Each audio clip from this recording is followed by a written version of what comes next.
are live. All right. What is up, beautiful people? Wolf Brother Mitos Cushionata from the channel, Frost and Fist. And I am Freakilicioso with my coffee.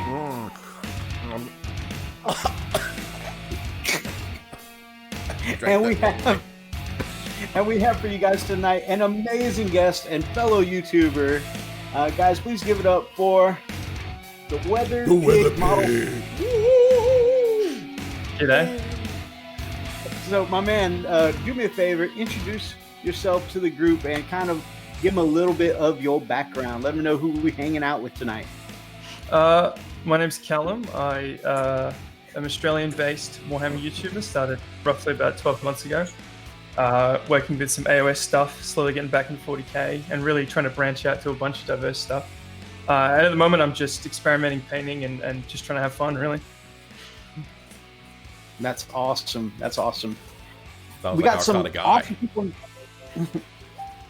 We got some awesome people in the chat tonight, guys. And there's a fellow Fist in the chat, Terratrix Wargaming. I see that. Welcome. It's actually good to see someone other than a whole mess of Space Wolf fanatics around here.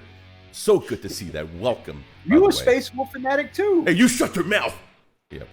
Sort of, kind of. Closet. I did come out the closet on that one, didn't I?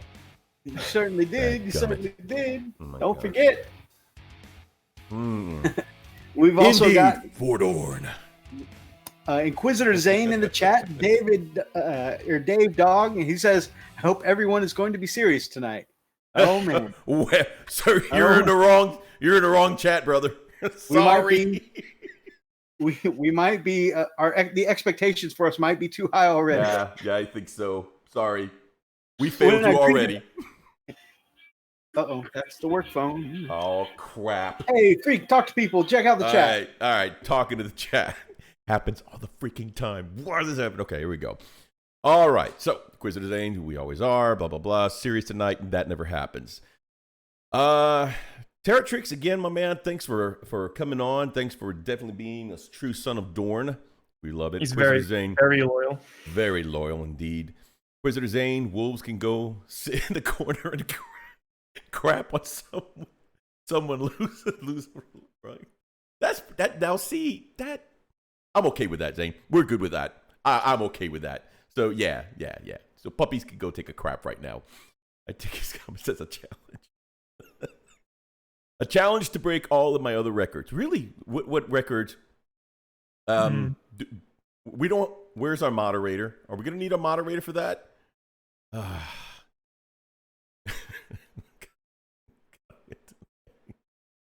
Oh, hey, Gamecraft Dragon, what is up, my brother? How are you? Is the lovely Lady Dragon with you as well? Terratrix is gonna head into the dark for a minute, and we'll join later. Hey, anytime, man. Thanks for coming by. You are welcome at any time. Thanks for coming by. Hey, Ice Wolfenik? Rumors next box set: Space Wolves versus Orc. Hey. Ooh. Yeah. Cool. I'm excited about that rumor, and of course, that means we might be getting some good stuff from Psychic Awakening. Indeed. Also, you talked about the Space Wolf fanatics earlier, but we got an Ice Wolf in the chat, so Very good.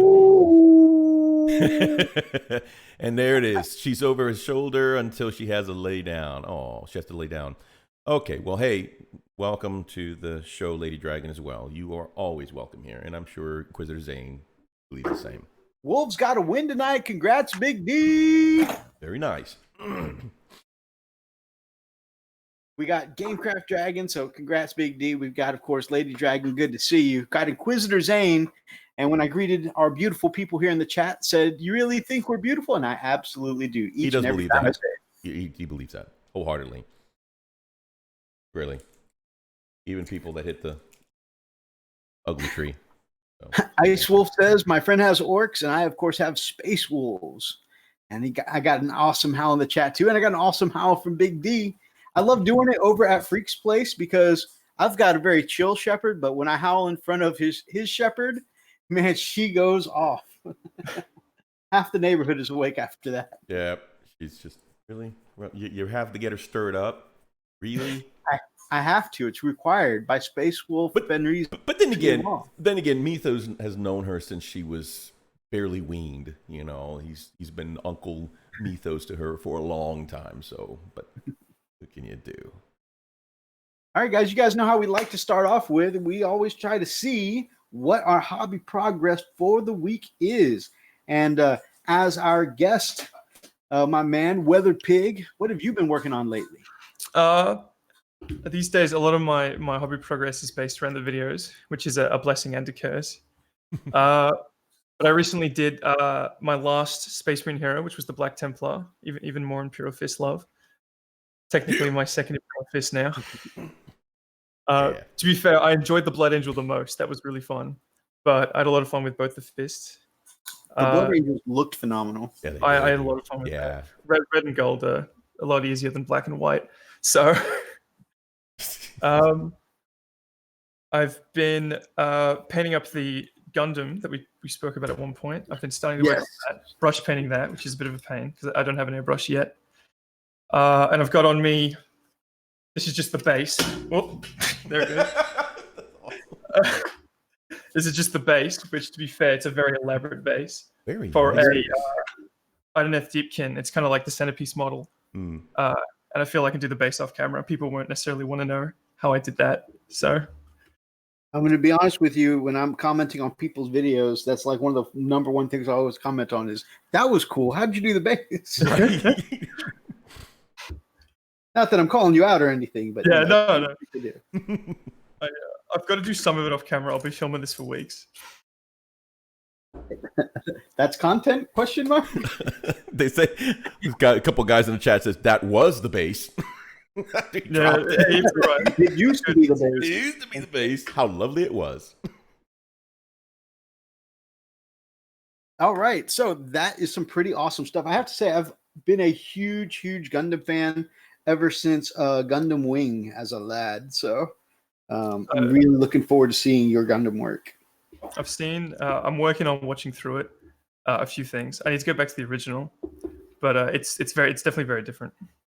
It absolutely is, and you know, and while I like watching stuff like that, you have to be comfortable with 80s style artwork to watch the original Gundam, and a lot of people can't take it. I'll get around to it eventually. I'm late 90s, so it is a bit dated, but I'm sure I'll get around to it. All right, Freakalicious, what you working on, man? What you got for Poke Shot? Well, I have been steadily working on this guy. Sorry, that got a little carried away. So I really liking this. Wow, he's actually showing up well in this camera. Holy crap. But yeah, so my Redemptor Dreadnought is slowly coming along.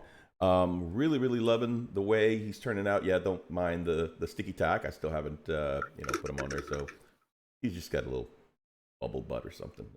Yeah, painting and sub-assembly is always helpful. Yep. So yeah, really stoked how he's turning out. I got to do a little more fine-tune work. Thanks, guys. Appreciate it.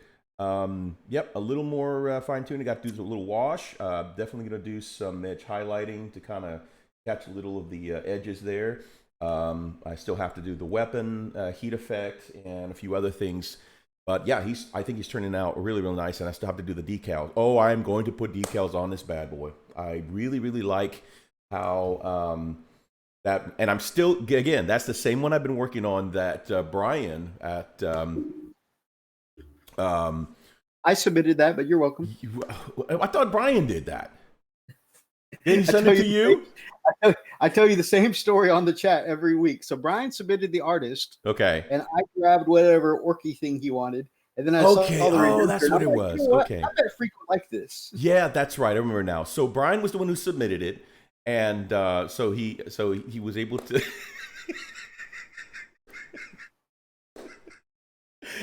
That's all right. I'm sure we will have the same discussion again. This is going to happen again next week, guys. It's all right. That Brian was the one who submitted it, and Mythos encouraged it. All right. This is Anyway, so yeah, so really, Mythos was the one who pushed it out, and I was like, I loved it. I love the way that looked. it's not your typical red or yellow with a red trim. It's the yellow with the black trim, that fifth company look. Love that. I love it. Because it still goes back to the Horus Heresy look, where it was, the yellow and black. I'm like, I kind of like that. So I think there's going to be some hints of red somehow, somewhere. I'm going to throw it on there. I just got to be really, selective of where I want it. But no, I absolutely loved how it turned out. So yep, she's pretty happy. So anyway, pretty stoked how he's turned out. I'm hoping to be done with it before the end of next week. So I've been dragging my feet. The next thing that I want to work on though is I actually want to start working on either my aggressors or hey, stay put, stop dangling, quit dancing. My aggressors or Centurions. I love the way Centurions look. I'm just not looking forward to assembling. I never look forward to assembling. I'm starting to lose it. For me, assembling is always the delay for me to get to painting. Yeah, that's how I see it now. I used to really enjoy it. I didn't understand why everyone hated it, but now that I've collected like a decently sized AOS army, I just want to paint them. Yeah, definitely. All right, let's see what else is going on. Did you do any other hobby things? You play any games this week, man? Did you do anything cool? Video games, maybe? Who, me or Weatherpig? Either of you. Weatherpig? I'll see to you, man. Because we always like to make sure we include other hobbies as well as this hobby. That's true. I got a small AOS game in, which I understand isn't 40k, against the new Bone Reapers. It was just like a fun test game. They're very scary. They refuse to die. They're like old school Necrons from 5th edition, where you just cannot even hope to kill them. Back when Necrons were even scarier than Space Marines. Like a single Necron was like 18 points. Wow. And yeah, I've just been chipping away at the Gundam in regards to other hobbies. He's hiding. Where is he? Behind me there. Oh, there he is. He's a bit naked at the moment. None of his armor's on, but the point to the back shelf. Again, yeah. But I can do it now because you can actually see what's there. Hey, I've been wanting, ever since I've been watching your channel, I've been wanting to ask, is that a diva on your back shelf?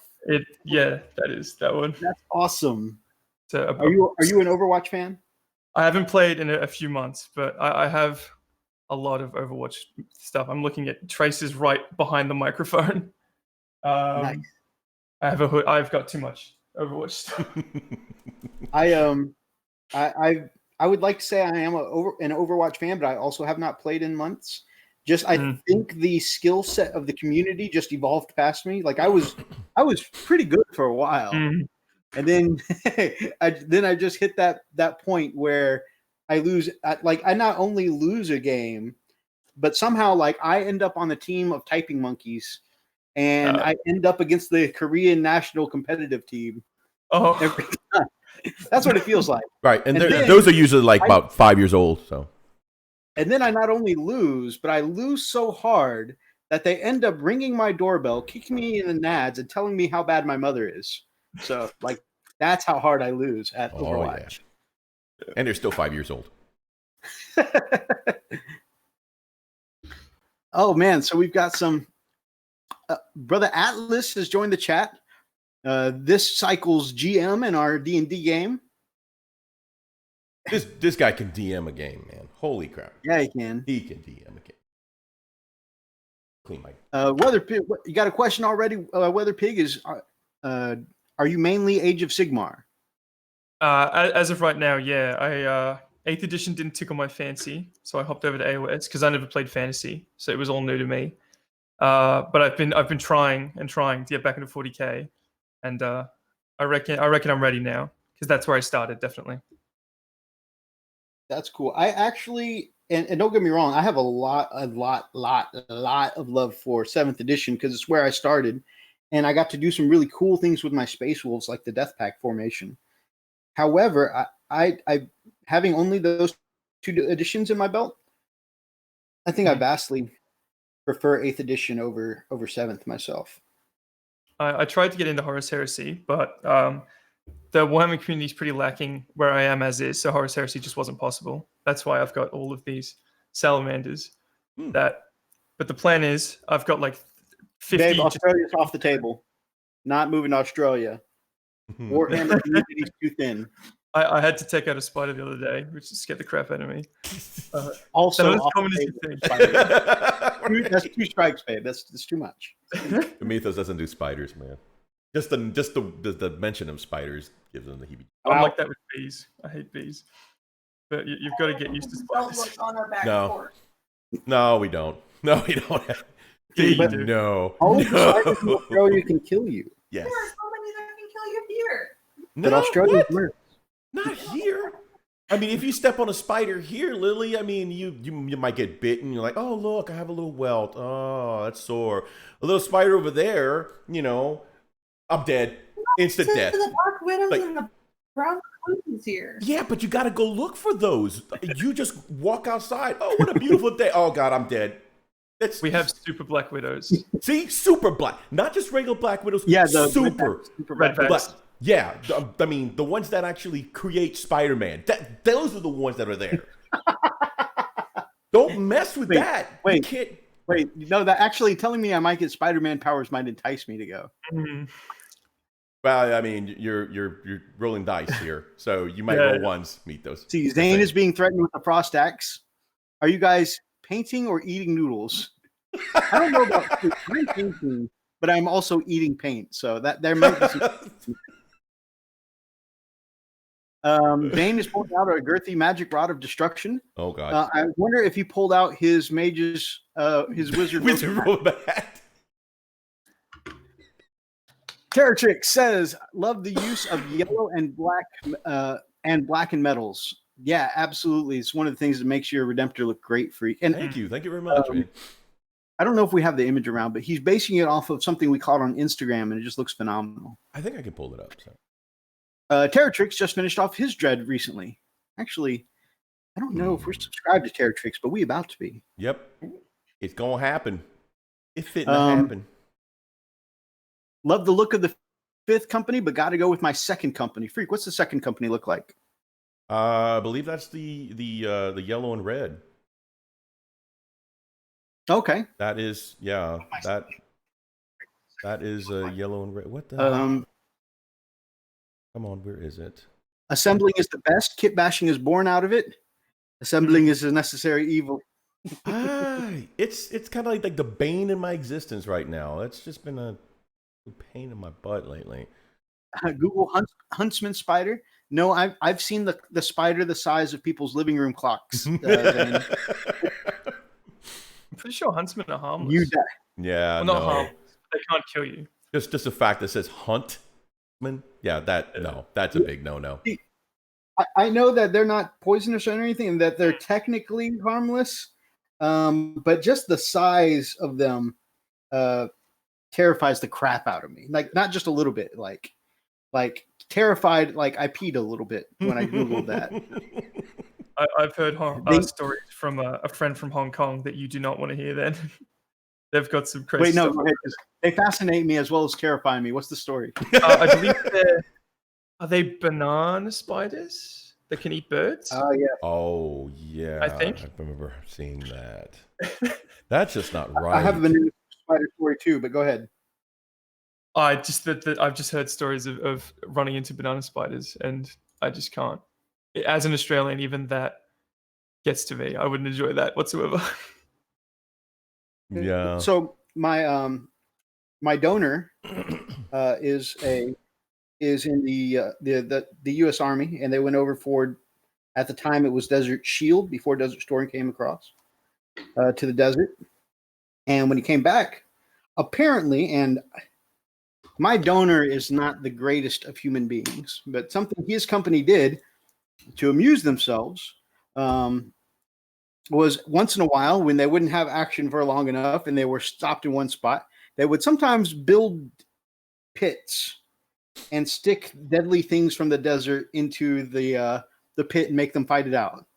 like sun spiders or camel spiders versus scorpions, snakes versus whatever.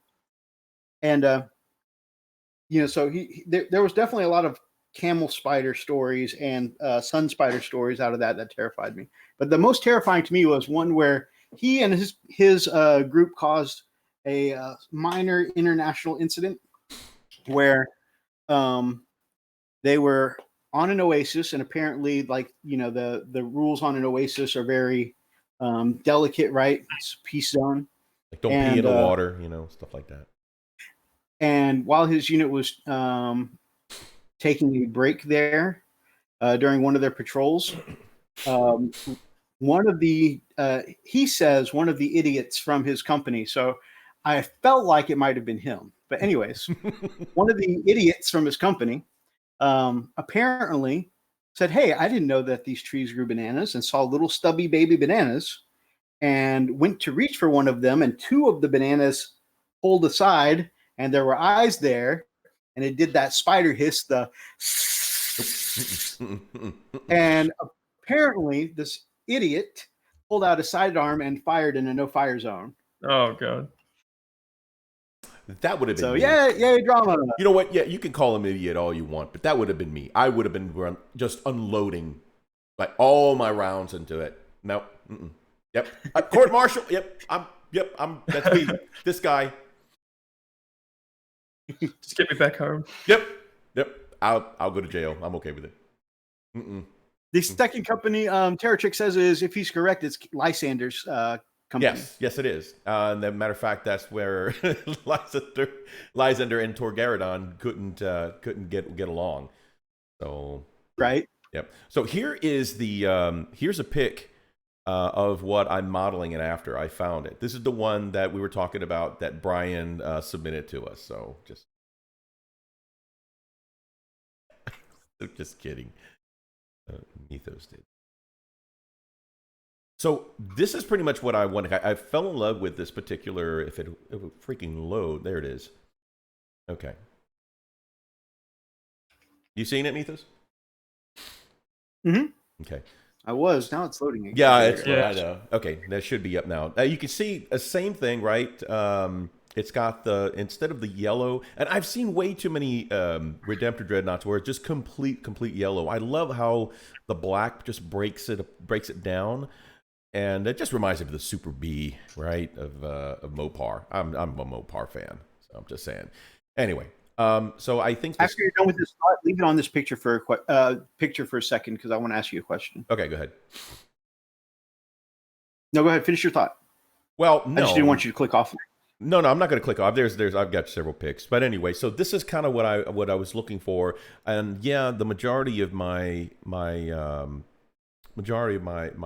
army originally has been painted with the red trim, and I just really like this, and I think with my Primaris, I'm going to push more towards this theme versus the red or the yellow and the red trim. So this is still a work in progress. So I'm still, trying to think where this is where I want to go. But I'm leaning towards this. So anyway, what's your question? Okay, you see the gun barrel? Yeah. And that's the only thing that I'm not a fan of on this one. Right. But everybody's got different painting styles. I'm not criticizing it at all. This person is a vastly superior painter to myself. Mm-hmm. But the one thing I'm not a big fan of is that the rotary gun, the Gatling gun, right, is solid steel. Right. And of course, I usually like to see either the black band on the gun, the black casing continued onto the band at the end, or heat bloom effects. And normally that's done in the same color as the casing. So in this case, it would be black. However, if I do a black band on mine, then I won't be able to fit in heat bloom effects. What are your thoughts? So on this is my plan on my particular Redemptor. I am going to do the heat bloom on the barrel. So it's going to look as if it were all, one piece, because the whole thing is supposed to rotate.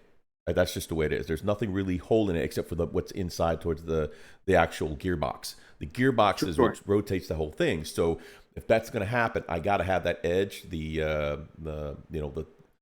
the tip. Get that nice and like I said, that heat stress look. I think that's going to make it look really, really good. And I'm going to use the 3 different colors. I'm going to use those. Let me see. What was it called? Oh, you're pulling a weather pig. Yeah, I am. Oh, yeah. Secret weapons. Like, yes, so I'm going to do the secret weapons paints. I haven't used them in a long time because I had used them for a little bit, and then I stopped and I went and did the whole dry brush with bronze, and then take my airbrush and then just lightly coat the edge with black, make it sooty. But I'm going to go ahead and do the secret weapon heat stress paints, and I'm going to see how that turns out. I mean, I've done it before and it worked out really well. Because the barrel is long enough, I think it's going to look really good. So I think it's going to work out nicely. So yep. Because your barrel. What? Is that like a blue to red to purple type heat effect? Yes, it is. Yeah. Yeah, it's 3 And different actually, ones. I was just about to ask you about that. As a fellow painter, and actually a really phenomenal one, how do you feel about people painting heat bloom effects? I've never tried it. That's one thing I haven't looked into. I wouldn't even know. Is it like a glaze or? Well, I don't it's even know how done. you achieve that. It's done in several different styles, and I've been meaning to tutorial this. But so the Games Workshop style is using different glazes or washes from their line, and you layer them up. And then there's the airbrush method, and then there's also a dry brush method to get those colors kind of down and blended together. So there's 3 different main ways that people go about it. I have a little experience blending with dry brushing. I think I sent you a picture of my turtle. Mm-hmm. The shell on that goes from like a yellow to an orange to a red to a purple, and that was all dry brushing, which people thought I'd airbrushed it or something. See, it starts off with this. It goes with the little orange, and they're very translucent, and you got to water them down because they're super, super thick. They're thick gel medium, and yeah, air mediums work differently than. And the way it works is it blends perfectly. So you've got the orange to the red. Of course, the red and the orange create one. Once it blends, creates a different color, and then as you go on from the red to the blue, kind of gives it a purplish, darker hue, right? So it gives that heat stress look as it goes down. The hotter it gets. So, and I'm trying to remember if we have any. I wonder if we have any. I've got a. I've got one of my knights I can show. Yeah. Send a pic of that so we can show what it looks like. And if it's done right, it looks really, really good. It does take a little time. It's not something you can rush. But if it's done right, man, it looks perfect. First time I tried it, I got absolutely mad, and I had not realized that you've got to thin the mess out of this stuff. It is super thick. Mm-hmm. Man, you should have heard him. He was so offended. I was trying to explain the difference of how you have to treat gel mediums versus normal acrylic paints, and he was like, "He's our airbrush guru, right?" So he got a little offended when I said, "He's like, hey man, look, I've been working with airbrush for a while. I know how to thin my paints. I was just saying it's a different medium, man." He was quite pissed off. One thing I definitely need to pick up on is the steps after painting, the kind of technical things, the effects you can do. I have a nasty habit of, especially because I'm recording, I have a nasty habit of finishing the last like edge highlight and being like, all right, good, I can upload this. But I very rarely weather, I very rarely chip, I very rarely muck around with those kind of more technical effects. And I think I would really enjoy that. I'm not quite there with the weathering. I mean, I do. I just okay. It is so funny, and again, we kind of talked a little bit offline or chatted a little bit offline about it. It's like I just like my guys looking pristine. They're very clean, and I just think about, I don't know, my guys are not gonna walk around in dirty armor or chipped armor. That's like that's undisciplined. That's unacceptable. The Lord Emperor would not be pleased. So it's like, oh. God, you've got a mean Space Marine voice. Right, there are 2 pictures of my knight for really good. Oh, sweet.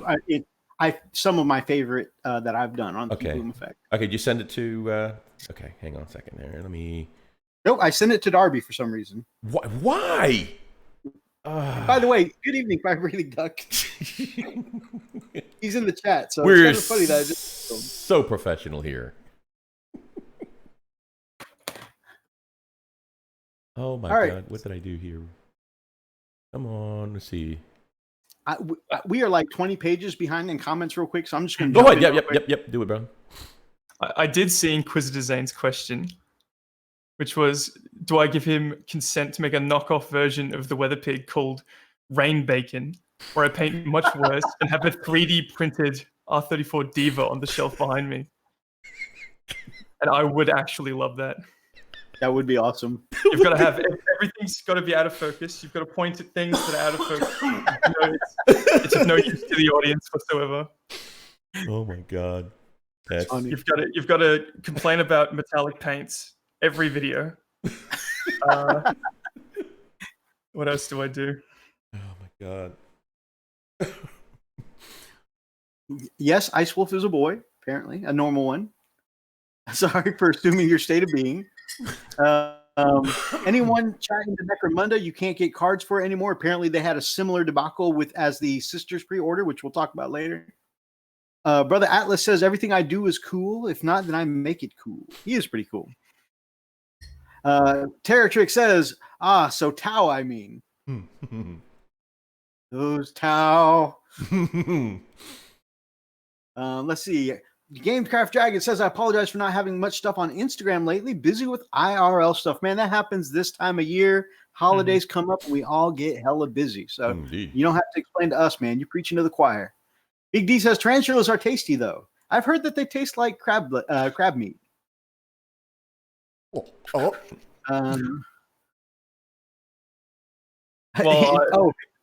In an area where spiders are as big as where Weather Pig lives, they should issue flamethrowers, according to Zane. That might work. We've got our gun laws, but a flamethrower might. I'm not sure if how that would work. I mean, I have. Oh no, actually no flamethrowers in Australia. That's right. That's right. Fire. Oh, yeah, no, fire thing. Big no. Yeah. I mean, especially if people have seen that movie Arachnophobia. I mean, that's how he wound up. Maybe the news channels just don't have it right. Maybe that's how the Great Brush Fire in Australia started. That's how it started. Killing all the spiders. Oh, dang it. We set it on again. All the spiders in the bushes. I don't have to answer that. Fire breathing duck join the chat. Freak, you've got a dang it, hold on. Wait, what's that? Say it again. Fire breathing duck joined the chat, and you've got a picture of some Christmas ornaments in your box I just sent a little bit ago. I did. Do you mind tossing those up a chance? Yeah, but let me show real quick. Here is the bloom effect, the heat stress effect. There you go. Weather Pig, my man. All right. Once it comes in, there it is. You can see the transition. So. Oh, yep. And then let me see here. So let me find. Okay, so here. Oh, sorry. Here's another view of it.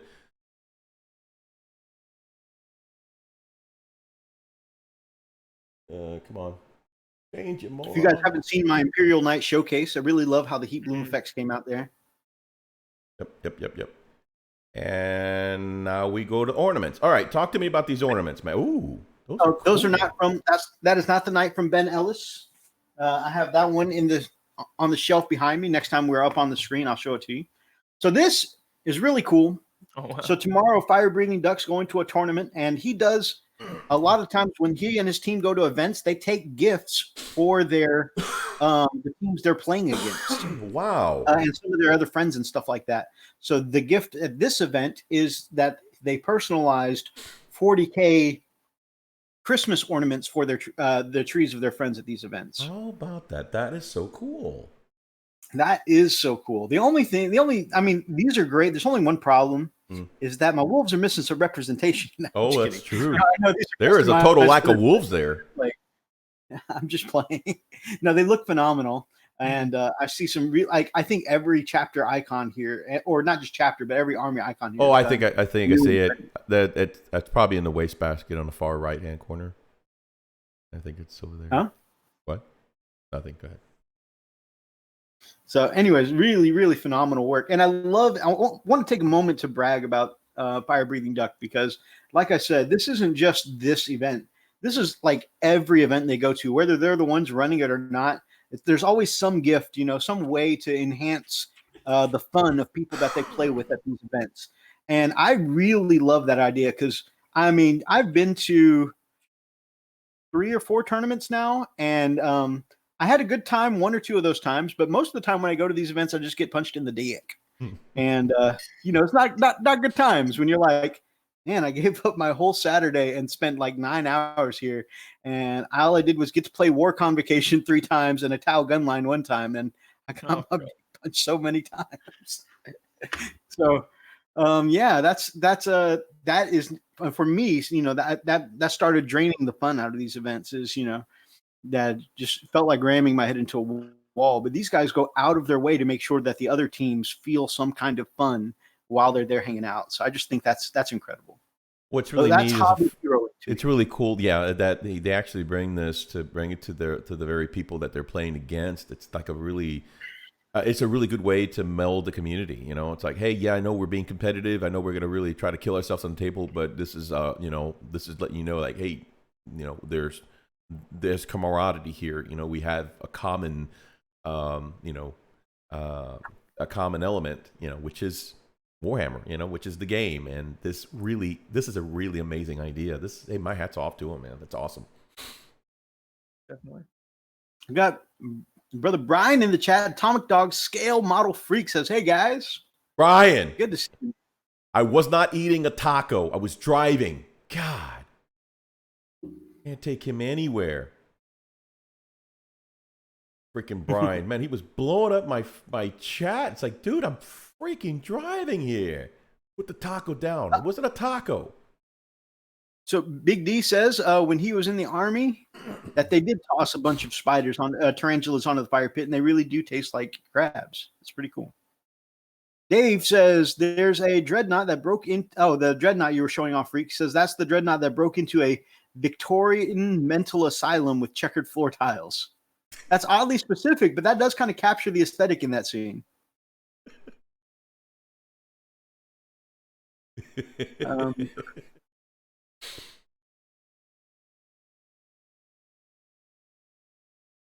Kuja says our Lord Emperor is psychic jerky. You're a psychic jerky. Yummy. Is that heretical? Can you really talk about the Emperor like that? Weather Pig, I love how metallic paint tastes. Dry grass, of course, exactly the same conclusion that Weather Pig came to. That for the flamethrowers, the dry grass is not a good idea. Big D's tip for that, he finds that if he wants to do heat bloom, he does an orangish glaze and a purplish glaze. Mm-hmm. Yeah, glazes absolutely work for it. It's kind of the same thought process behind doing the washes, but actually more vibrant than the washes. Mm-hmm. And if you want to go really vibrant, you could kind of do a very similar thing with very thinned down ink. Ink would really do it too.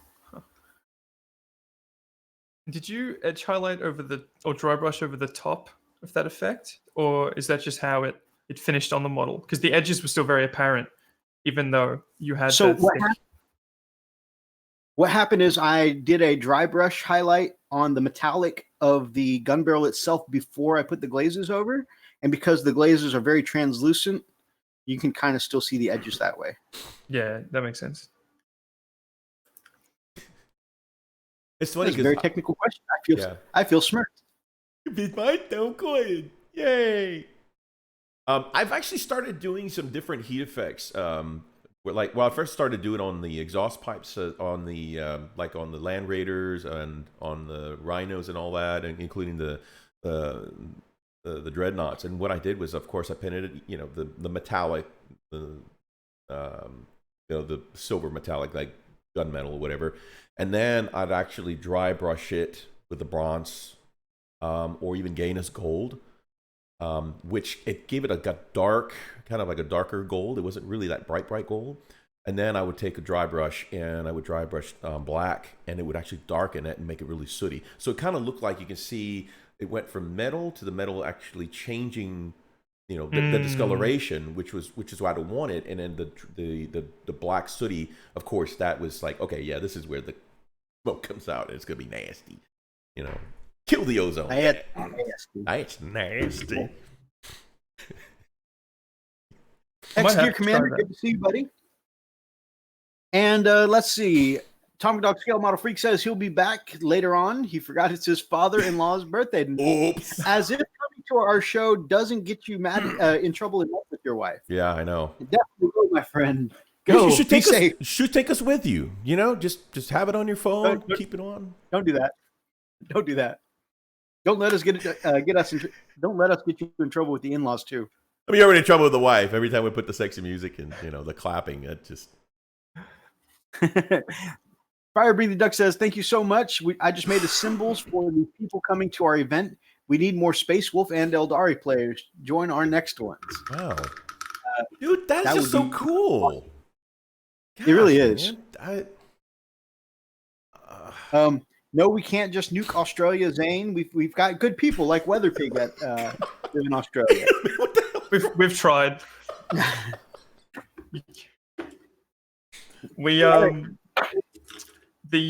I don't have it on hand, but one of the tanks I'm going to do next, I almost pointed at my background again, it's a big British tank, and we actually nuked one in Australia. We nuked the tank, and then just got in it and drove it away. So the tank was pretty all right too. Wow. This is like late, just after World War II, so it's not brand new, and we just dropped the nuke. Oh my god. Well, that's a feat of engineering. But see, that's what happened. But the British didn't want to do it. They told us to do it. Well, and that's and where all those mutant spiders turned. That's where they came from. You guys, y'all nuking freaking tanks. There was spiders. There was spiders in the tank. Next thing you know, hey, that was a great. Oh God, why is that the size of a dog? How stringent are your firearm laws in Australia? Very. We don't like guns whatsoever. It seems odd in a place where everything's trying to kill you. I saw someone say that. No, we just live with it. Honestly, most of the things that want to kill us down here, a gun's not going to stop. Our gum trees are very dangerous. Oh my God. Because gum trees are so weak and so tall. A light breeze will snap a branch off and land on your head. Like, I've had it happen right in front of me. It's wow. Guns would only help so much. Wow. That's why they have those big knives. Maybe, yeah. Yeah, because even the trevor is dangerous. Knife throwing, so that's not a knife. This is a knife. Oh God. That's a machete. It's not a knife. Now, there's no comma in this sentence. It says, "Don't get bit by a Spider-Man." So, can you imagine a guy in tights running around? Wait, what? He doesn't even pull up the mask either. Like he's trying to bite you through the spandex. Takes off running. Don't get bit by a Spider-Man. Jackass, you just freaking bit me. That guy bit me. Freaking Spider-Man bit me. Skarner, good to see you, my man. Australia actually took action when there was a school shooting, not just let it happen again and again and again and again. Now, Skarner, as an American, I feel like that is a statement outside looking in, because if you look at history, a lot of the people who do these crazy shootings and kill a lot of people are the ones who don't legally have the guns. So when you take gun privileges away from the people who are abiding the laws and get the laws, the guns legally, you're really just hurting the ones that obtain the weapons illegally and go shoot up a bunch of people. So you have no defense when the crazy people or unlawful people do the shooting. Now, just the other day before yesterday in Ohio, there was a mass shooting that started in a restaurant, and 2 customers were people who were legally carrying and performed their civic duty to stop the person committing murder. So because those 2 people were allowed to carry firearms, tons of lives were saved. So anyways, I definitely don't want to get political, but I know what he's referencing. That is true. I don't know if it was a school, but that definitely happened. And we haven't had a mass shooting since that incident. Because we went so hardcore on it. Yeah, and that's just it. There's a lot that had gone into it, especially from within that country. But we're going to go ahead and digress. We're not gonna move into that into that realm. So because this is a Warhammer, this is not political, and we'll nix it in a heartbeat. So All right. So for my hobby this week, what I've been actually doing is I have a game because the amazing Atlas, our GM from this weekend, challenged me to a rematch, and I primed up this guy. Actually, I had this beautifully primed and appreciated, and then screwed it up because I guess I had my airbrush paint thinned down too much and got this funky spackling texture all over my repulsor. And so quickly ran it to this, and it wasn't just wiping off, it was just causing streaking and a bunch of weird stuff and just horrendous texture. So I ran to the sink with a bottle of alcohol and scrubbed the whole thing down, stripped the undercoat, stripped the primer and all that. Man, like I said, it was beautifully undershaded at first, but anyways, got it back on, got the weapons back on. Done good, man. It's done. I feel like, I can get it to a place where it will be at least, if not finished, playable by Wednesday's game. Is that the one that you were trying to do Harry Carey on after when you called me? Or when you texted me? Yeah. Yeah, so that was part of it. I got you. And then when I picked up my airbrush to paint this, my airbrush snagged on one of my Outrider bikes and snapped the handlebars and part of the front armor plating off on it. And I just I was so infuriated. Like I just seppuku seemed like the only answer for a minute. Yeah, he texted me and I'm like, okay, when Mythos says, okay, I'm done. I want to punch myself in the throat repeatedly, and I don't know, just other things I can't really repeat here because it was really drastic. I'm like, oh God, what did he do now? And then he sends me the pics. Like, so I wait. I don't respond. I'm like, you just don't want to make any knee-jerk reaction because, you gotta let him calm down a little bit because he was. I don't know why I lose more models to dropping or knocking off than any other problem. It's always just me dropping. Week before, and it's like I can't believe how often. Just last week, I went to go put right after the show. Actually, I went to put Archers. Archers, by the way, is the winner of our third quarter model giveaway, and we painted up a Dark Fury Smash Captain for his Raven Guard. And I went to put it into the container for shipping. And literally lifting it to the container, I dropped it and snapped two of the relic claws off. But I was like, I was so close to the finish line. I was making the move to put it in the package. And you should see, I got a hard container with tons of bubble wrap and stuff, and it was so cushioned.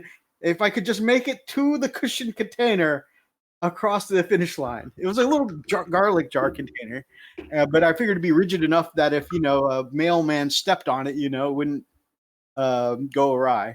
And Archer says, "Neat container. Love that smell of garlic." But I just couldn't. Oh, I was so mad, and I think I was more mad because this was for someone else. Nothing infuriates me more than messing up somebody else's stuff. If it had been my stuff, I'd have been a little bit mad about it and I'd have gotten over it. Probably.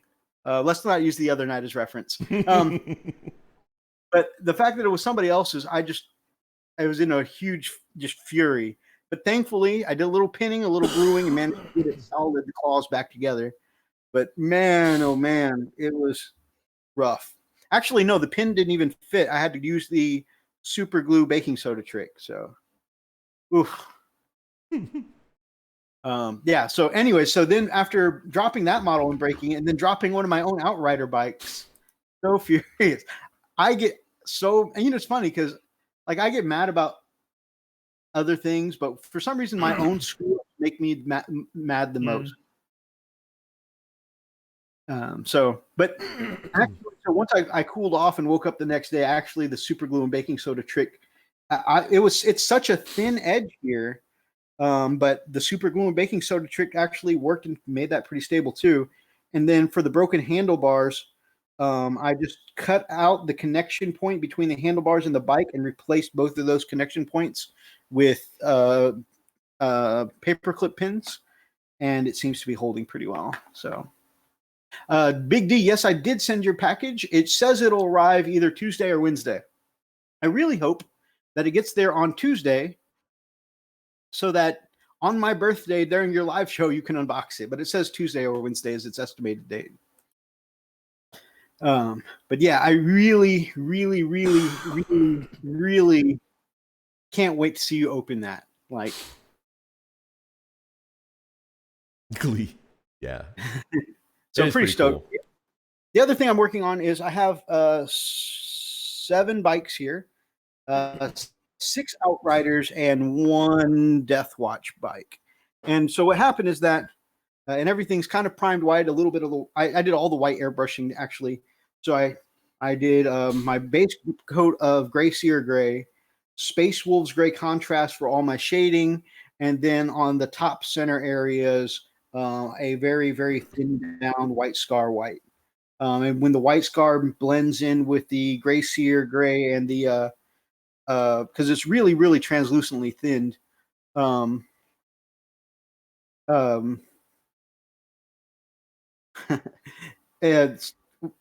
it's really, really thin down white. So when it mixes with the Gray Seer Gray and the Space Wolves Gray, it blends into a nice, not quite white, but a nice enough off white that it all kind of comes together, at least in my opinion. But yeah, there's this Death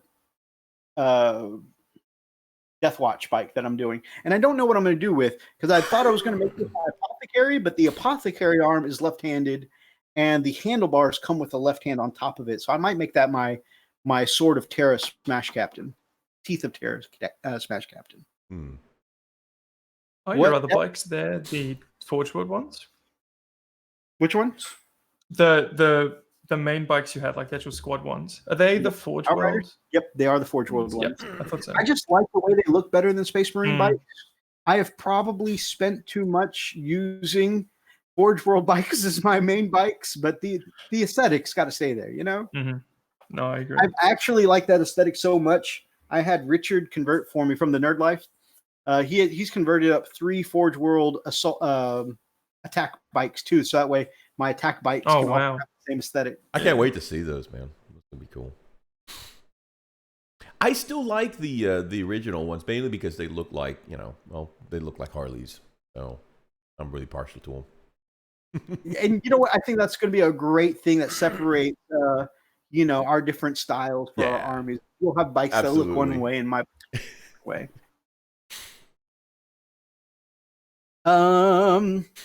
Let's see, a couple things. Neat container with the garlic. Dropped an Imperial Knight once. Days. Terratrix asked, Terratrix. Somebody in the chat asked if the Imperial Knight we were showing off earlier with the Space Wolf head. That's actually one I did. The one they asked if that was the one Ben did. This is the one Ben did. So I think both look very awesome. Of course, Ben's is definitely painted better and got some really awesome heavy conversion. Yeah, Ben's a beast, man. Golly. And I usually don't like to be the guy to take a super heavy to a game where the other person's not using a super heavy. Atlas has said it's okay and he'd like to see it. And to be honest with you, I just want to use Ben's Knight for something. So I'm probably taking that to my game next week. I think most people would forgive you seeing that. They'd be like, no, please, put it down. I'm really stoked to put it on the battlefield. It's just, so cool. X-Gear Commander says a Death Watch bike. What? How much? I'm not even really sure how much it was. This was just a one-off, eBay deal. So I don't even remember how much it was because I collected a bunch of bikes all at once. So I couldn't even tell you. I do know it comes with the Death Watch Kill Team Cassius set. And, so that's why it's easier to look around on like eBay or something for those single versions of the bike rather than, and then unless you just wanted to commit to buying a whole Death Watch Kill Team Cassius and to get the bike, that's on you. I have the Outrider bike part file, Outrider bike print files. That's cool. I think Outriders look great. What's Howlin'? Hell Works by Hellchild. What up, brother? What's going on, man? The last thing for our hobby update for the week is we did have a phenomenal D&D game as always this week.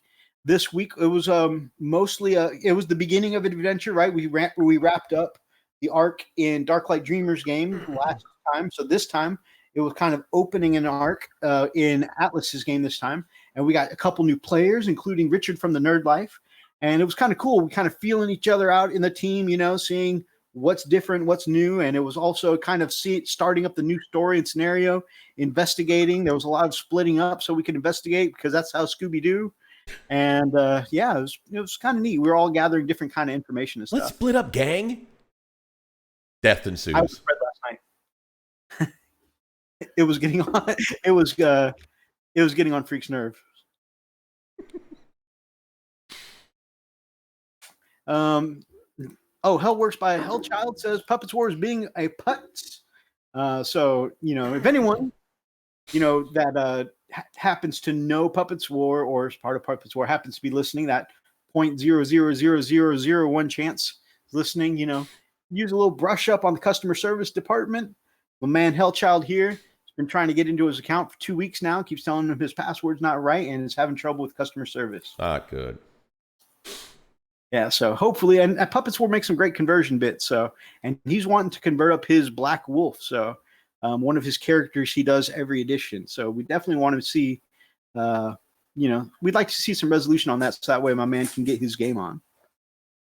But yeah, so that was a really, really cool D&D game, and I think that is our entire hobby update. Oh, also, I did want to say that.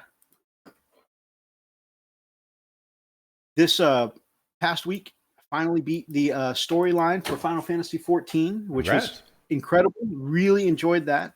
The newest expansion, which is Shadowbringers. And man, the story, there's just so many cool twists in the story. The story, again, hands down, in my opinion, I know everybody's not got the same opinion. And there's a lot of people out there who still have a lot of love for WoW. But for my money, Final Fantasy XIV has the best story of any MMO ever. So that's the Wolf Brothers' opinion. It's not going to be everybody's opinion, but it's your Wolf Brothers' opinion. Archer picked up a box of Centurion Devastators earlier tonight at his local shop, having a holiday sale. So he got it on the cheap, man. I mean, you can score those hobby deals on the cheap. That is always awesome. Guess who also picked up a box of that? Actually, I will have to order it.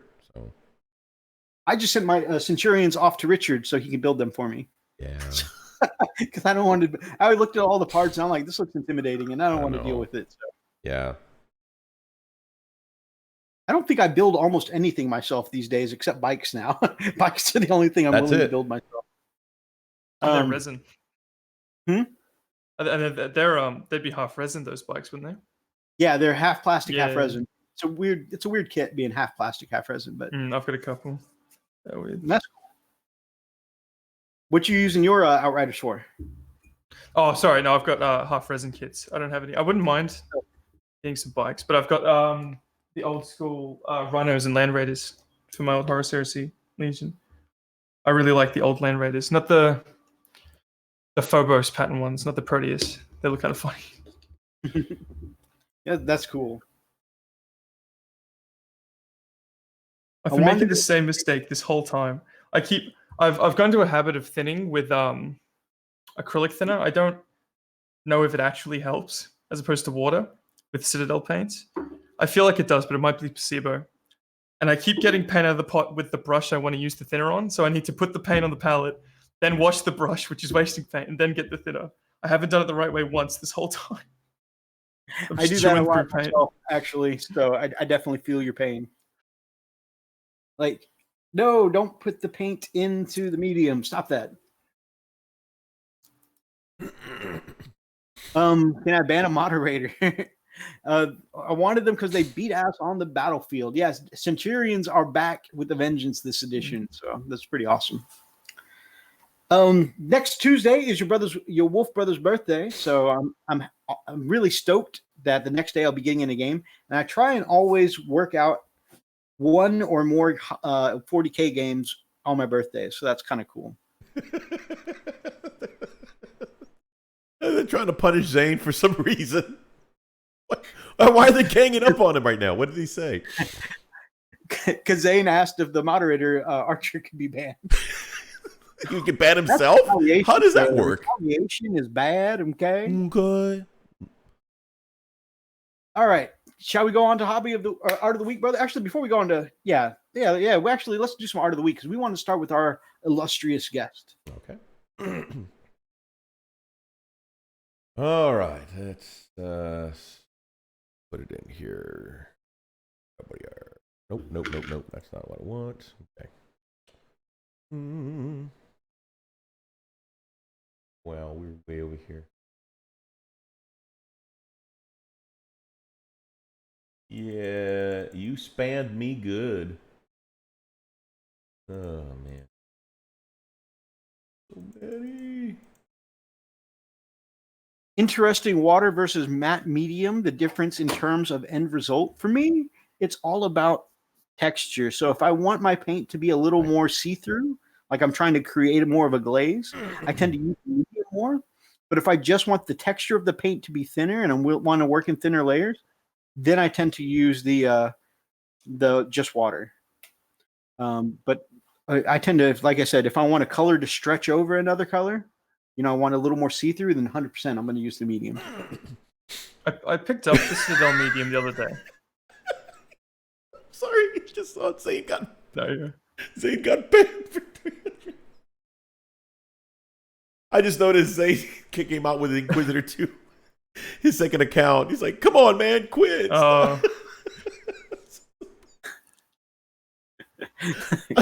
Sorry. The power struggles in the chat. Yeah, I'm sorry, you were saying Weather Pig? Sorry. I got the Games Workshop medium. I can't. Do I have it? This one. The Lamian? Can't read it. Yes, I haven't used it yet because I find with the Tamiya medium I've been using, the X28, it can eat paint. So I tried to make a glaze with that thinner, and it just ate the paint that I was trying to glaze over. Oh wow. So I'm assuming the Citadel one doesn't do that because Citadel's expecting people to make glazes out of them because they love their glazes and their washes, and so I'm yet to try that, but I definitely have to.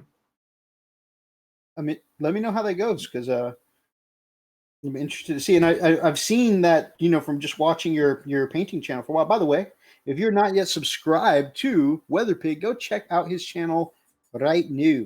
And make sure you subscribe to him and check out his videos because the guy's got amazing content.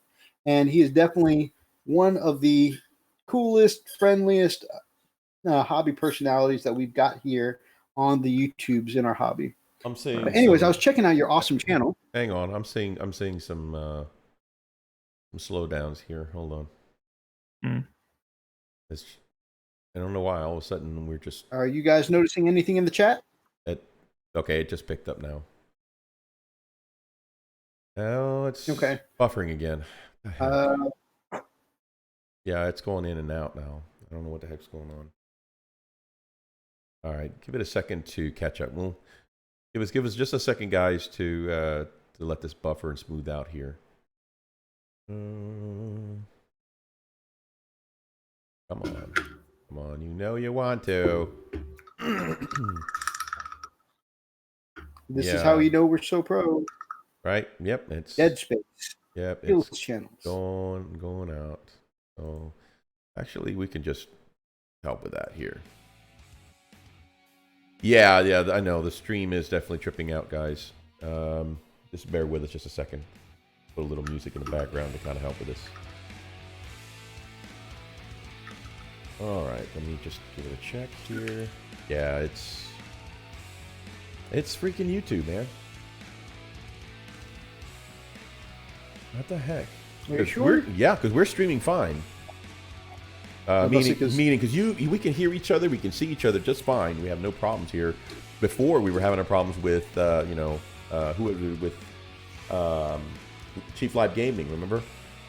And we were actually having some choppiness with the stream, just seeing each other. So, Oh yeah, and it kept lagging, and we kept talking over each other. Exactly. Yeah.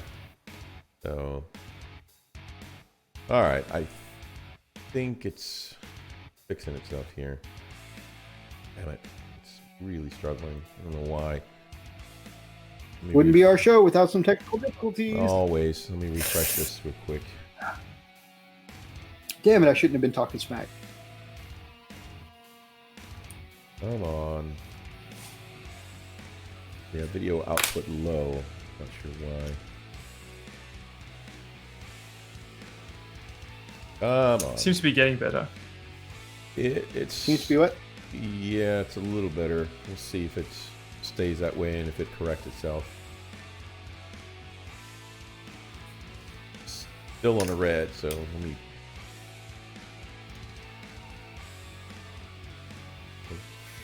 Come on. Alright, let me check my... Yeah, it's still red. I don't know what's going on. Yeah, output is struggling. Well...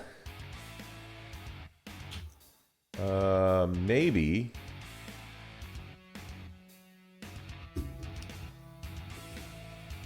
Maybe we go into the art of the week, and hopefully this will smooth out.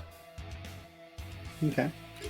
But yeah, what I was mentioning before is that when I was watching your channel, I've noticed a lot of your painting theory is stuff that I do as well, and a lot of things that I agree with. So, it'd be interesting to get your thoughts on, what you feel about the medium and stuff like that, since our paint styles are already kind of similar.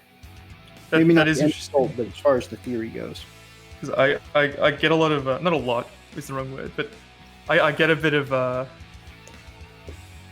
like bite back when I do really weird stuff. Like when I painted I did a white scar by basing it in blue, and then I built the white on top of it, which isn't my finest moment, but it is interesting to see how uncomfortable people get when you kind of muck around outside of the kind of steps. So no, I really appreciate you. You've said a lot of nice things, both of you, and your shoutouts have helped so much. I reckon I've gained like 10, 12 subs just from the 2 streams you shouted me out in, which was crazy. Wow. See, I do that. My white scars I paint with Space Wolves Gray, which is a blue gray. So I mean, it's not like completely blue, but it does give kind of like the blue dark undertones. I think I went really blue. It was a bit too blue. It was very but I enjoyed the contrast. But I think the way I did it on the Imperial Fist, I think was much better, where I started with the base and then I made the shading color afterwards, and it was a lot closer to the yellow itself. It wasn't as dramatic, and I think people enjoyed that a lot more than my white scar. Now you did it with a painting in the recesses style, and Freak does it like airbrush shading the entire miniature style. But that same thought process of going in with the darker color afterwards, starting with the mid and going in and manually adding the shades afterwards, that's kind of the same kind of paint theory that Freak follows. Which he started with his by painted kind of study that he's done.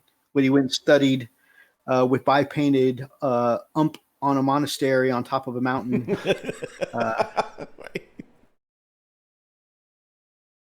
Yes. I shouted him out last video. Have you heard of Paint on Plastic by Lincoln Wright at all? I have not.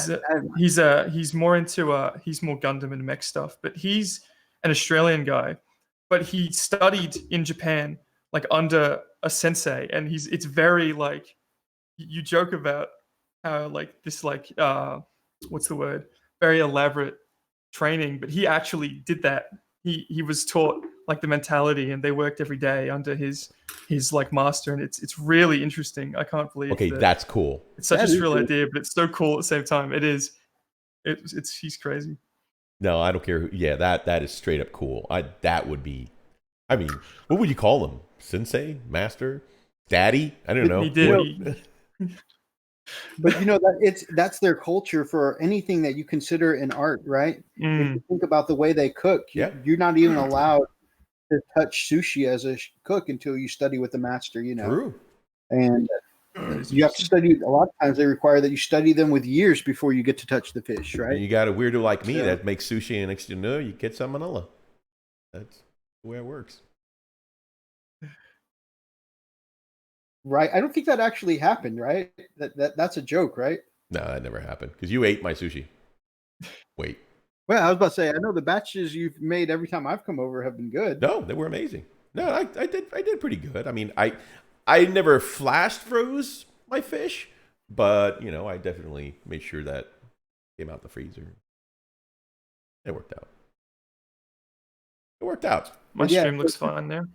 I mean, Yeah, but it's their whole mindset. You know, anything that they consider an art, you know, is like taken seriously, and people dedicate their lives. Even something as simple as mochi, right? They dedicate lives to learning mochi. I love emojis. They're great on my phone. What? Anyways, moving on to art of the week, right? We got Brother Rob in the house. Hey, TMP. how you is, brother? He says, "What's up, y'all?" Can we allow that? Is he allowed to say y'all as a New Yorker? Yes, he is. That- He's a brother. He's a brother. He's. That's why we can say "use guys." What up, you guys? Up, use guys. That's more, you know, Always- Jersey. More of a Jersey thing. Jersey. So, Brother Rob's actually complimenting your painting mindset, brother. He says it's always better to muck around. Experimenting with color is fun. I once mucked about with having too many beans. It wasn't pretty. I'm going to blame you, freak.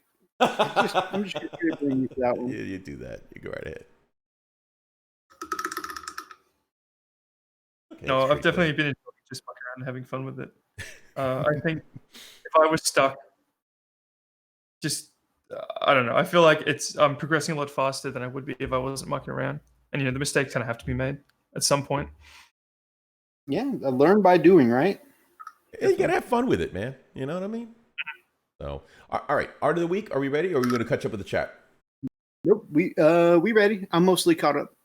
You sure? Blowfish sushi. Yeah, that's definitely one that you want to master working on.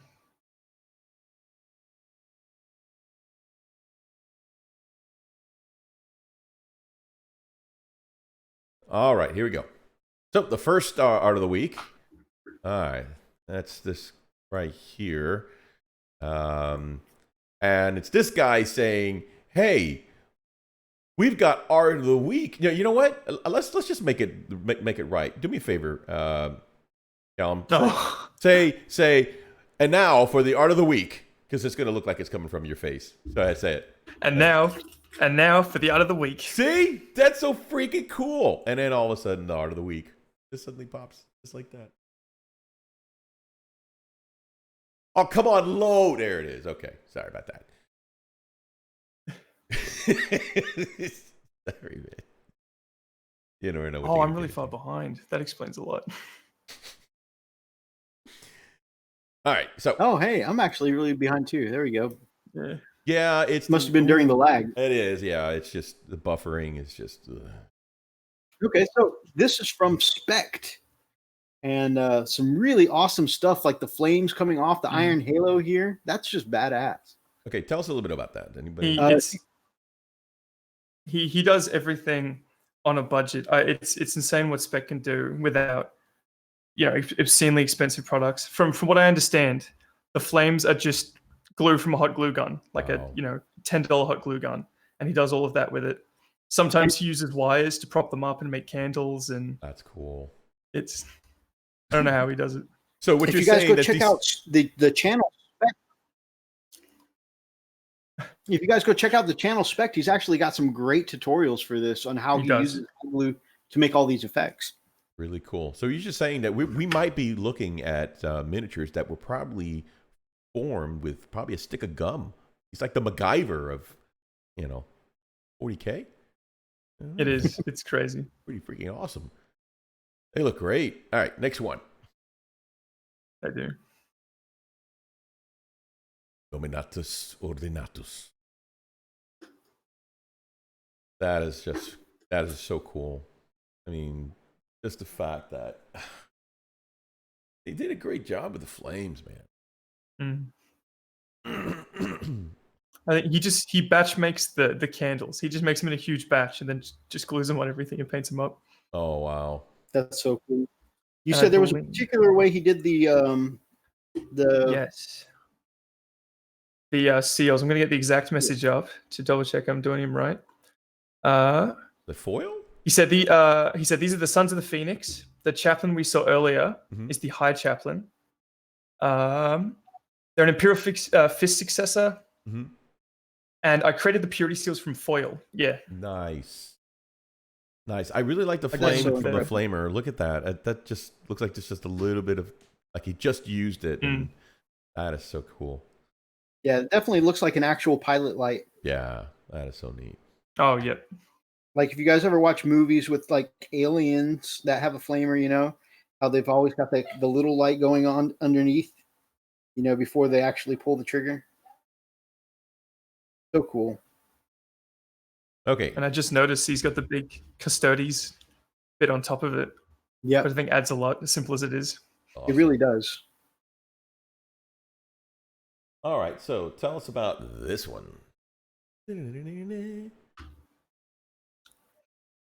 Oh, yep. That's the. It's funny because I'm now considering playing Chaos in AOS, so I'm kind of regretting doing this, but I really did enjoy it. No regrets. It's like my first dive into trying dioramas, so it is a simple one, but I really enjoyed just the utter density of it. That there's so much just carnage on one base, and that's something like you wouldn't see this on the battlefield because the bases like space them out, but and there's a lot of blood for the blood god on that. It's everywhere. I did notice when you did your your Black Templar, man, you bloodied him up good. It's like, oh my god, this guy's fist went right through somebody's chest or something. That was fun. I reckon fists really.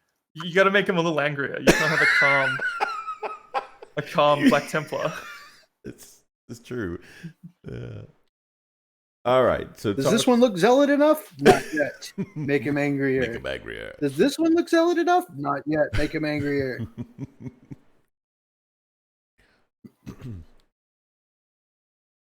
No, even like speckling blood on that with a toothbrush was really fun. So anything that wasn't covered in blood, actively, I got the toothbrush and made sure everything was. That's a great tip that I've seen used a lot too, is the flicking the toothbrush. Now this is, I doubt he's here because it's like 4 a.m. for him at the moment. But Territrix was here earlier. Yep. This is his Redemptor. And you can see he's definitely going for the heavy black with the Imperial Fists. That's cool. Yeah, I had to do a double take at first to realize it was Imperial Fist, but it's so cool looking. He looks like he's just been really fighting a campaign in the swamp, you know, in the bushes and the trees. You know, it's like he's been really hunting. So cool. That's what he does best. He really tells a story with everything he does. He's got like a medic with half his skull missing, but still fighting. He just doesn't hold back. Oh my gosh! But you know what? That's war. That's pretty realistic, you know. Especially given those Space Marines. No, he's pretty brutal. I think the Imperial Fists work for it. They do look good clean, but they definitely. I reckon they could get down and dirty when they need to. Oh, absolutely. All right, now this is probably one of my favorite pieces. This is gorgeous. It's a shame that the mounts on it with all the guys in it because you can't see the turtle's back, which is my favorite part. Right. Because it's really yellow at the top and it goes to like orange and red, and you can see the pink at the tips there. But no, he was a lot of fun. That's one of the downsides to painting and subassembly is you're like, oh man, this thing looks phenomenal. Yeah. Then you go to assemble and you're like, wait, I'm going to cover up all the work I did. Right. I know. That's just like, you know, painting the instrument panel of a rhino. Oh, I love how it just turned out, but I got to close the doors now. Dang it.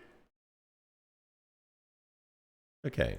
But no, I've been neglecting the items for a while, which is why I'm glad that I am getting back into them. I didn't drop the base that time. Hues of greens and blues that you've got in the turtle here. It looks so good.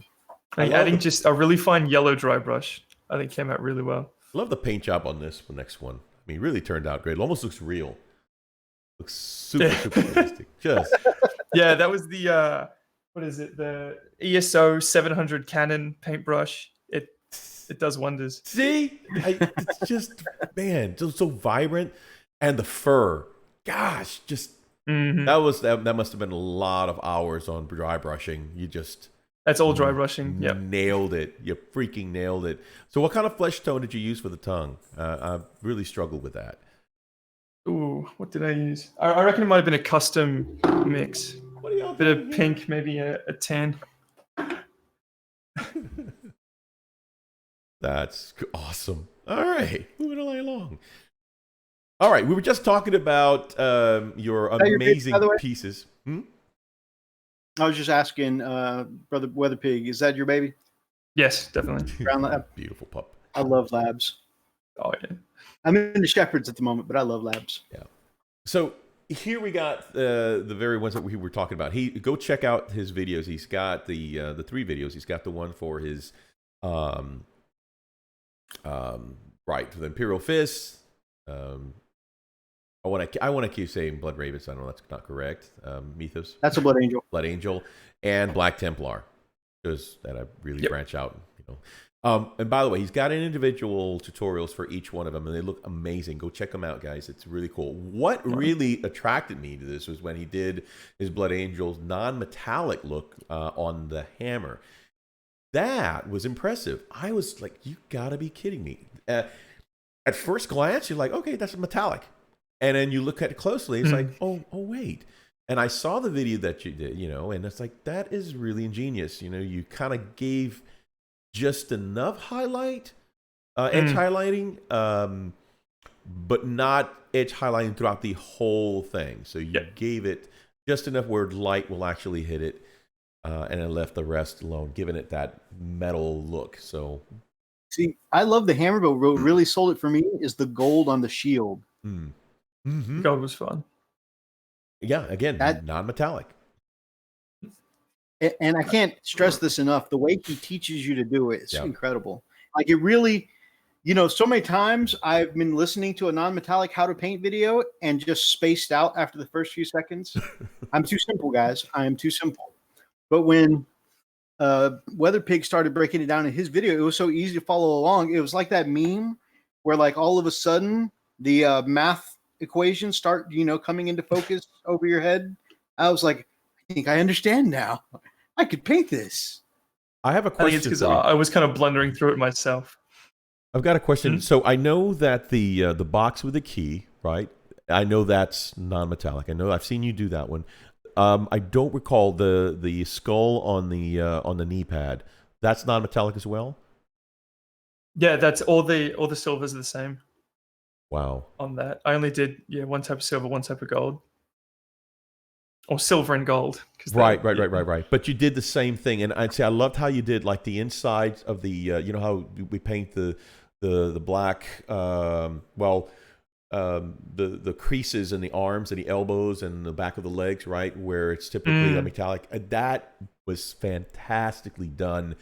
That is not metallic either. I know I saw you do that in that video. It's like you just painted it black and you just gave it a little highlight of gray, make it look like it was glitting. Like that's just fantastic, man. I'm a huge fan of that. That is just great. Wow. Beautiful work. Like I use Fenrisian Grey too much. I use it on if something's dark and I want to keep it dark, I use Fenrisian Grey. But it worked well here because it is pretty bright. Right. And because I wanted it to be shiny. I think the Fenrisian Grey really added the color. And steels kind of have blue hues to them. So and that's technically a blue gray. Right. It's called dark blue gray. Right. So yeah, I really enjoyed that. I'm excited to take that to the next level, really kind of explore that more. Now, I have to ask a question, and I don't mean this as a criticism whatsoever, because I'm going to be honest with you. I feel like you're a better artist or painter than I am. So this is not a criticism, even in the least. I'm offended. Is there a reason that you don't drill out your gun barrels? No. I think it's what I was talking about earlier, where I think it's an artifact of the videos, I think, because I paint it, and I'm like, I can upload today, so I film it, and then I do the thing. I really there do the thing again. They're right there. I love everything else you do, but that one tiny thing just makes my right eye twitch a little bit. Like I need a good drill. I bought like a $5 set of 6, and they're shocking. So I need to go get a good one. Wow. Oh, Way to put him on the spot, Mythos. He'll never come back. Thanks, Mythos. It was a question. Yeah, I thought it might have been part of his artistic style. Mm-hmm. You know, I'm lazy. Hey, lazy is a style. I subscribe every week. Please accept our apologies from the Frost and Fist. We would like to have you back. You know, you're just a wonderful guest. You know, for serious. Okay, so some people do it as a style. Like Mini Warzone Pete chooses not to drill his because they come out a little offset and it bothers him, but he can get it straight with a paintbrush, so he just dabs black where the hole should be. So it's an artistic choice for him. Sure. I'm doing I'm gonna make a little display base for them, just a really simple thing, and I'll do a video on that. Then I'm ramming all the videos together into like a movie. It's gonna be like an hour and a half or something, and I'm replacing a lot of it with like I'll do a fully scripted thing, and be sure that in that movie I'm gonna drill the barrels and and reference this directly. Yep, I would put on there. Here you go, Mythos socket. You know, just put on there. There you go, meet those jackass. Wait, no, why? The audacity. Don't look in the chat, Weather Pig. Don't pay his ain't any attention. Put a bunch of middle finger emojis. You know, there you go. Zane says, "Bruh, you hear that? Mika just called you a scrub."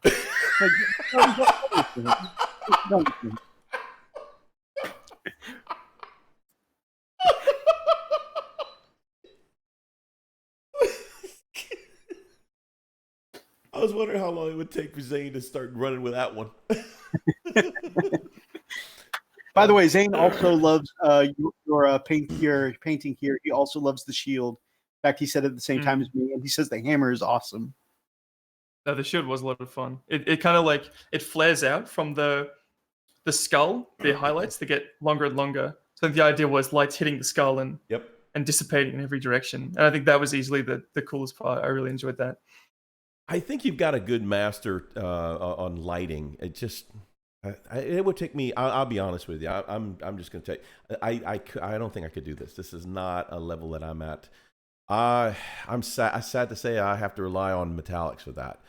You know, because when I'm looking at that at the skull on that hammer, it looks gold to me. It's gold. It's freaking gold, and it just well done. I feel like I betrayed myself a bit. The Black Templar, those are actually metallics on it, but we'll ignore that. Well, you kind of mentioned it already in the video, so I was like, yeah, that's okay. We're good. So since we're staring at 3 gorgeously painted Space Marines, you alluded earlier that you're getting back into 40K. What faction are you getting back in with? I don't know. I have all the salamanders I've got. I'm gonna make a big diorama, a lot like the Chaos one, where it's just clamped in. It's just going to be, it's like 45 models, I think. It's Terminators, Elites, troops, just a huge horde of Legion salamanders on like with ash, and I'm going to weather it and just have a lot of fun with it. And that's my fun. Old Warhammer army. Like I've put them to use because I'm not really playing Horus Heresy isn't realistic for me. So then I have one AOS army and then nothing in 40K. So it'll be a complete fresh start. I haven't played a single game of 8th Ed. I don't know. I'm tempted to ask what people are interested to see online. What armies aren't. I've painted Space Marines. Hey, quit subliminal messaging him, man. Jeez. Where's the mute button? Dadgummit. I'm going to start getting Instagram messages just every day on the hour. Space Wolves. Right. No, honestly, I think Space Wolves would be a cool thing to see. They would be. I like the idea of for some reason Space Wolves can take 15-man squads in power armor, can't they? Is it the Blood Fangs can be in 15s? I think they used to. I think 10 is the max for us. All right, but no, I do enjoy Space Wolves. I think any chapter that has like a lot of custom stuff on it, which I think the Space Wolves are probably the kings of, I really enjoy. Oh yeah, all my Space Wolves are pretty heavily converted. Mm-hmm. Yeah, and there's a lot of potential there, definitely. But not to scare away the Space Wolves, I was looking at the Thousand Suns because I prefer I like the old Space Marines, the Mini Marines, and Thousand Suns are like souped up versions. So Thousand looking at them. Suns. Mm-hmm. There we go. I'm just kidding. But no, do you guys get the Space Marine Heroes in America? Can you buy them? We're a couple seasons behind, but we do have the classic Space Marine Heroes now. The only thing is, like, I want to do Space Marine Heroes, but I don't feel like there's a lot of point of me just picking up random tacticals now. Mm-hmm. The Terminators were a lot of fun, but Terminators are pretty awesome, though. Callum, gosh, those close-ups of Specs work, man, Yeah. just so incredible. I'm curious. What did he use for the seals? I know he used foil for the ribbon, but for the seals on the on this dreadnought. Oh, I don't know actually. That I'm curious. We can't ask him; it's too late. But yeah, that'd be cool to know. That's just really neat. Trying to think, it's probably something you'd never expect. It's probably something stick a gun. Like yeah, exactly, just some free byproduct that he's somehow finagled into a purity serum. Yeah, you just walk in and all of a sudden, he stepped on gum in his shoes. Like, dag it, hey, I can use that. I mean, this kind of stuff here, the way he always puts the extra effects on, why I love watching Specs videos. Mm-hmm. Yeah, non-metallic. I'm really excited to see when the Conquest runs out. I'm really excited to see what he does. I think he's got so much potential, and he's in it for the right reasons. So, no, I see Spec going very far. Also, his photography is so on point. Like, my pictures never come out this good. No, neither mine. Got the black backdrop on the white models. Yeah. Mm-hmm. Is he using a wipe? It looks like he's using a light box. I think. Maybe. I couldn't tell you. Oh, that is so cool. Okay. I can sit there and watch this for days. So Hellchild just confirmed that, yeah, Blood Claws used to be 15, but they're 10 now. Okay. That Abaddon was pretty awesome. Yeah. Every image he puts up surprises me. I can't. He is. These photo really qualities are so on point. I'm just blown away. He's definitely using a DSLR because you can see the focus point. Yeah. Oh yeah, I could see that now. Look at how every face is highlighted on Abaddon's sword. Yeah. Okay, so this is beautiful. Highlights on the claw. Oh man. I have to imagine this is non-metallic as well. So why would you do that? I mean, I'm sorry, go ahead.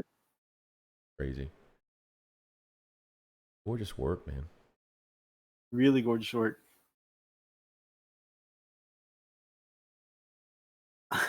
On another note, the Abaddon model, I want to say, is one of the body ideas that Brother Hellchild in the chat was considering for his new Black Wolf. Cool. This is James Wallace from the Painters Motivating Painters page on Facebook, and I just thought this Smash Captain here looked so good. I mean, every feather is highlighted pretty awesomely with great transitions. Looks very well. Nice contrast. I think that's one of the difficult things of painting white. It's making sure that you've got a little bit of shadow without dulling down the white. That's tricky for me. Well done. Yeah, that is. I can't even think how you can make it that clean. Yeah. I wouldn't know what to do. I know. Because my first instinct, okay, I'm going to just slather it with. Oh, now it's gray. It's like I ruined it. Crap. I don't know if I have the artist on this because I got this submitted from Brother Thomas. He sent it to me personally, but somebody did a custom RJack, and you're going to see in one of these pictures, this is like mostly green stuff and plastic card. Really? Dude. And this is a custom RJack, and it's pretty badass. Look at the face. I'm jealous. I'm looking at the lightning. Oh my god. Yeah, I cannot do jagged lightning. I just can't. I can't paint lightning sparks. It's incredible. So yeah, there you go. See, it's a lot of green stuff and plastic card. Is it Like the base of the body is Terminator, but most of it is freaking green stuff and plastic card. That's incredible. Great custom pose. That shield, and I always felt like his shield should be bigger. They like doubled the size of the shield, which for the biggest, strongest blacksmith in all of the Space Wolves, you would think that would be the case. Oh. That's really well done. Oh wow. Do you have a shot of his zoomed in on the shield? Yep. I'm just looking at the one in the messenger chat. Next one. That is absurd. And I wonder if he's, like our friend Spect, done these wisps out of super glue as well, hot glue as well. That looks But like I fibers. love the wisps. That's fabric. That could be cotton. Just energy streaming Yeah. off of the shield with just a few hits, That is just so cool, man. Like he's weathered a giant last cannon blast, and it's steaming hot. Yeah. That's awesome. Yeah. It's also cool though that you could tell they studied the subject matter, because even though it's like twice the size, it's custom green stuff, the shape and emblem on the outside is still pretty much the emblem on the actual shield. Mm-hmm. I can't sculpt worth a darn. My sculpting and green stuff, I can make little balls. I'm good at that. Like, Play-Doh. Golly. I don't even. How did they even do the hammer itself? Like excluding the electricity, just it looks like it's glowing. Yeah. Is that just 5 different layers of different colored blue, or with white, and then? It has to be, because it's hard not to make the things that glow like that just look like it's just painted on, right? To make it look like it's actually glowing. And that seems to be what he's done here. So consider what we're looking at, guys, is that this is a close-up shot of this miniature. Typically, when you get this close, you see more flaws than anything. And honestly, the more you look, the closer you look, the more realistic you see. Like you see the snow on the boot. I mean, everything about this is just perfect, man. The scratches and the scores on the armor. Yep. Love that bone work. That bone work looks awesome. Okay, and then look at the cable or hose, whatever. Do you see that? That he's got the gray, yellow black caution. Oh wow, that's really fine detail. Yeah. Yeah. That is just extreme. Even I think there's details you might not even be able to see on the stream because YouTube's compressing it. Yeah. Like I'm looking at the original. Even the string on his leg has like there's clearly a darker color in the recesses. YouTube's definitely not behaving on that. So let me doing justice. No. Yeah, let me see if I can change the actual video size. Even Archer and I were having resolution issues earlier, and we refreshed on our end, and it seemed to fix it. Let me see if I can refresh. Hold on. Let me try refreshing YouTube again. Bear with me, guys.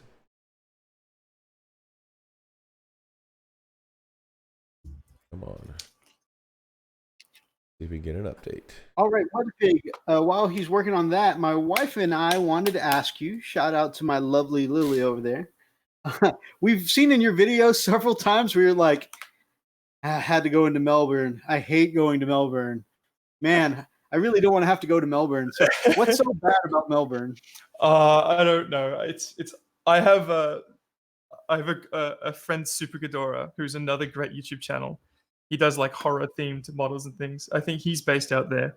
I don't know. I think I'm far from a country boy. I technically still live in a city, but there's something about just like the tall buildings, everyone walking around with $2,000 handbag and AirPods. It just doesn't sit well with me. I got you. You don't like bougie people, is what it right? is. Okay. You prefer down to earth kind of people, right? Yeah, definitely. No, Melbourne's not that bad, I guess. You like people that be eating their grits. Mm-hmm. I was cracking up, and I played that part back for my wife. Like, man, I really wanted this paint, but I just really don't want to have to go to Melbourne. How's that look, Callum? Does that look a little better on the stream?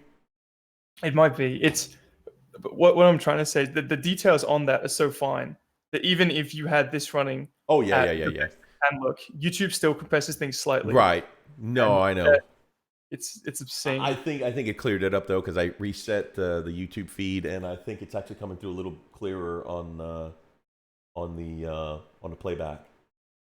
So You're coming through clear. Oh, it is definitely. Yep. cool. No, it looks sharp. It looks good. All right, let me go back because I'm sure some of the guys kind of missed it because this is just a fan. I'm serious. This is probably by far one of the best pieces I have seen. The fact that he did the majority of this with green stuff, the fact that he, hand sculpted most of this stuff, and we've got a close up shot and where it is infallible. It's just, I don't know, man.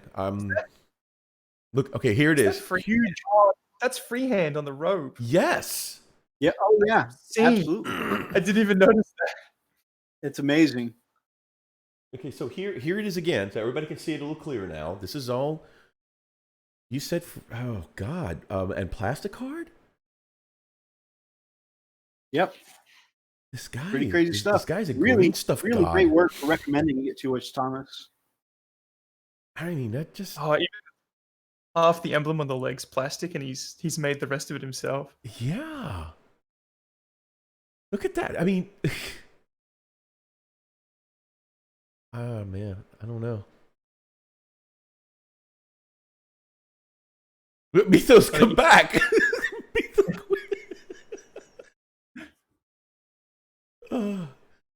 Yeah, I'm. Yeah, I have to say, man. I mean, I'd have to burn my my Space Wolves too. I have to. Jeez. That's just absolutely gorgeous work. Even the scratches on it aren't painted. He's actually gouged out. Yep. Scratches on the armor. And... Yep. I think they definitely can appreciate the little more now that we cleared up the YouTube feed. So that definitely looks way better. So gosh, dog it, man. Okay, and this is the final one again. This has a little more detail on the hammer. We were just discussing it a little bit. And we're going to move on to the next piece. Okay, so this is from our very own Clayton Bieber. Clayton. Bieber. Sorry, Clayton. I'm bad with names.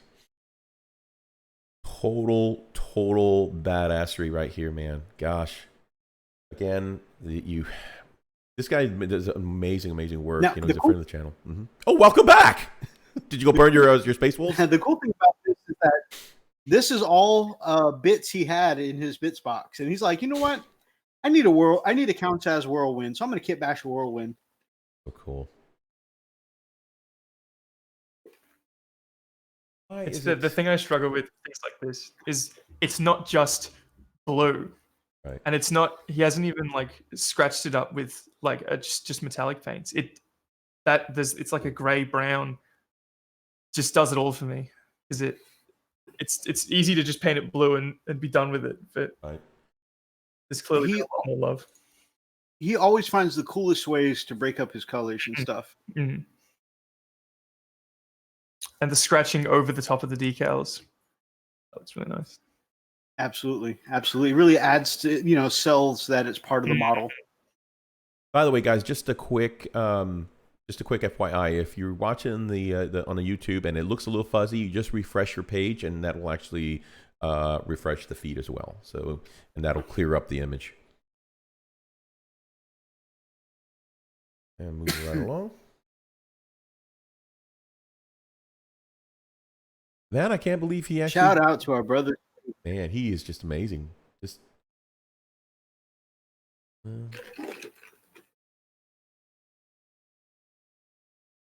I will be happy if my Ultramarines come out half as well as his. I'm not even gonna try. No, I'm not even gonna. Nope. Well, that's why I'm not going to try Space Wolves anymore. Just when you find another army so much better than you just got to move on to something else.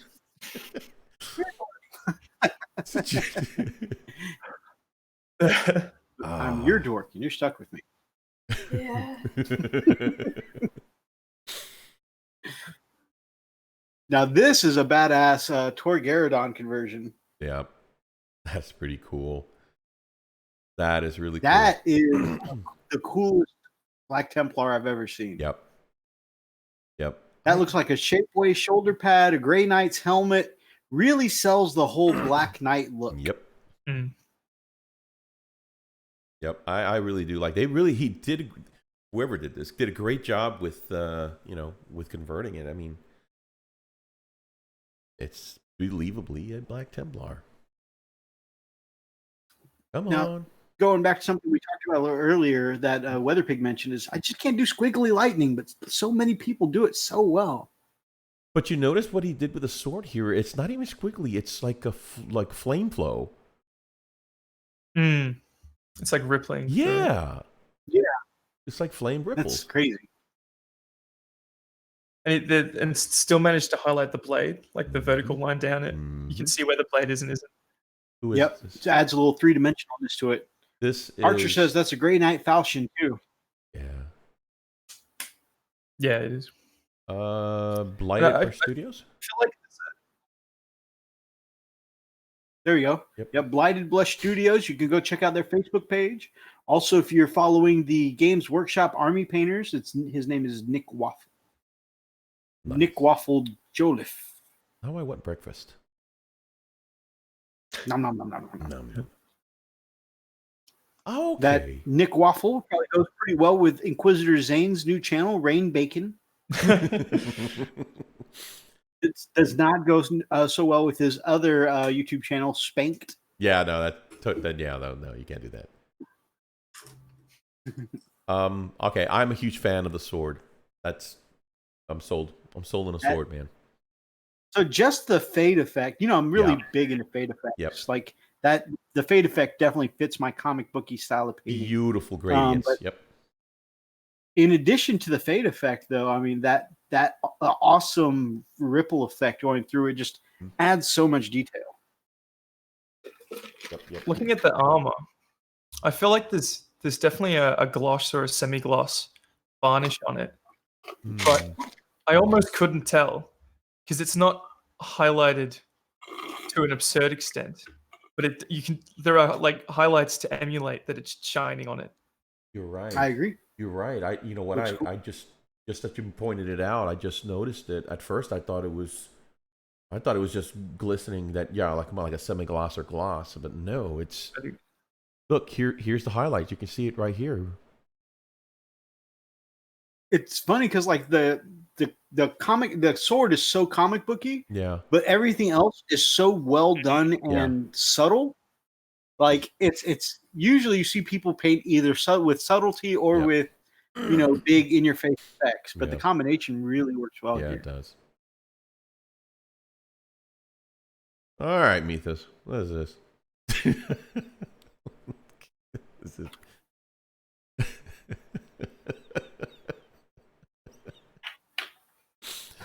So this was a gift, or this was a meme I came across this week that I felt very targeted by. But I really want some sisters, man. Me, my 300 plus unpainted models, and the new Sororitas models. Yep. That's me. Moving right along.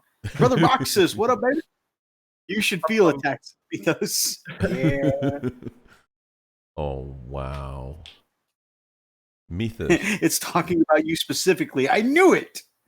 This Ahriman. Wow. Oh my god. I've decided I'm not doing Thousand Suns. Oh, welcome to the club. See? This is how we feel when, like I compare my Thunderwolf cavalry to Brother Rob's. Like, okay, yeah, mine look like rats now. Great. Jeez, man. That is just amazing looking. There's so much color pop and color contrast. It's just everything about this is so vibrant. And the transitions, look at that purple to blue fade. So good. The green, the warpstone glow underneath, the green glow blending in with the purple robes. I mean, there's so much detail. Who painted This is Ventus? something that, huh? Who did this? This I looks like a think it's in Vettorelli. one of the pictures. Yeah, that's what I was thinking. Is it looks like Vince's work? Yeah. But I don't know. It's in one of the pictures though. It should be in one of the borders. Yeah, dude, this is. This definitely looks like Golden Demon kind of stuff here, though. Exactly. Yeah, this is. Matter of fact, I don't think this belongs in our channel. I mean, this. It really doesn't. No. You must paint this well to view this item. Oh, sorry. We're so unworthy.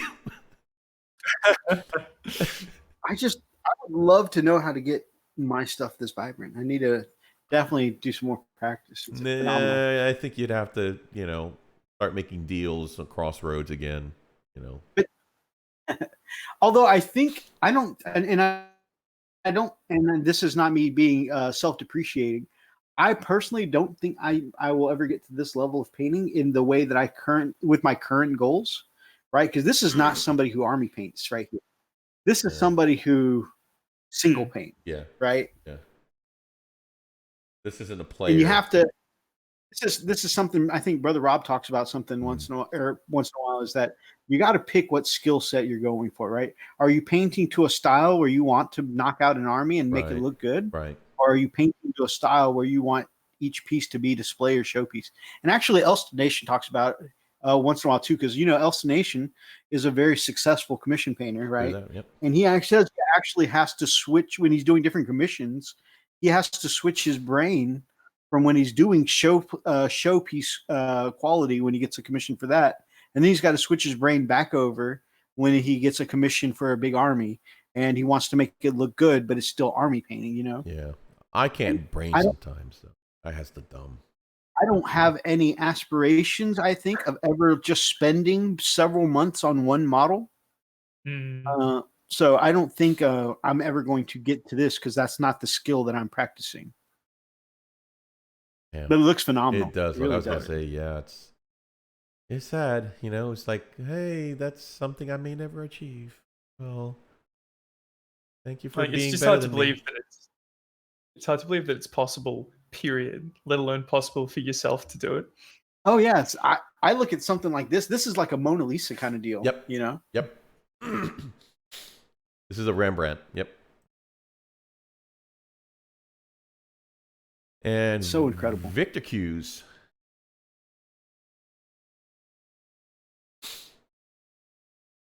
Hey, you really had a lot of art of the week, Methos. Oh, I did not include the name of that. Wow. No. It's our mystery god. So Victor Kess painted up the Amble. The Amble was referenced in one of the Warhammer Adventures books I'm reading to the girls right now. And having seen a nice, well-painted Amble, I thought I'd show it up. Oh, cool. Oh, this one looks really neat.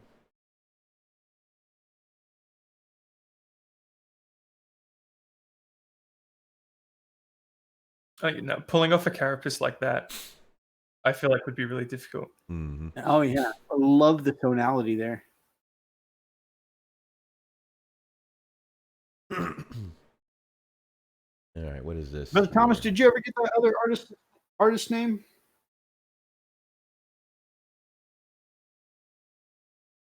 Dark Bunny Creatives. This one, I don't even know what colors they use to get this kind of blue-green kind of space wolf, but it looks incredible. They use white. That's really cool. So they did the same, very similar to what I did, except that the green tone, that is really That's really cool. Okay, you see how he does the cannon, Mythos? Look at the Gatling. Look at the very edge. See how it's kind of like a bronze. I'm thinking of maybe doing that and then just dusting it a little bit with black. Just kind of make it a little sooty. I don't know. I like this.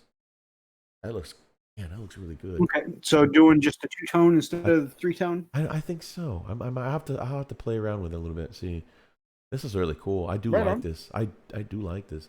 But it still technically will be 3-tone because you'll have the actual color of the metal, and then you have a little bit of the bronze, and you have the black. Okay, I do have the name of that artist with the arm on. Oh. And it was not Vince. Who was that? I'm sending it to you right now. Okay. That way we can show it off, give credit. Yeah. Because I really like to be able to give credit to the artist in Art of the Week. Absolutely, man. Let me know when you send it, okay? Just sent. Okay, stand by. Let me see here.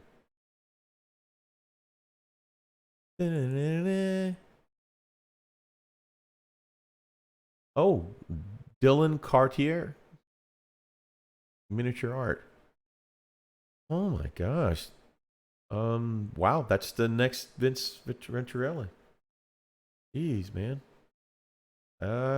Really, really cool. So if you want to go catch this guy's artwork, you can find him on the book face. Wow. Really cool. All right, so going back to the next 40,000 entries Mythos sent. Let's see here. Oh, I like cosplay. Mm.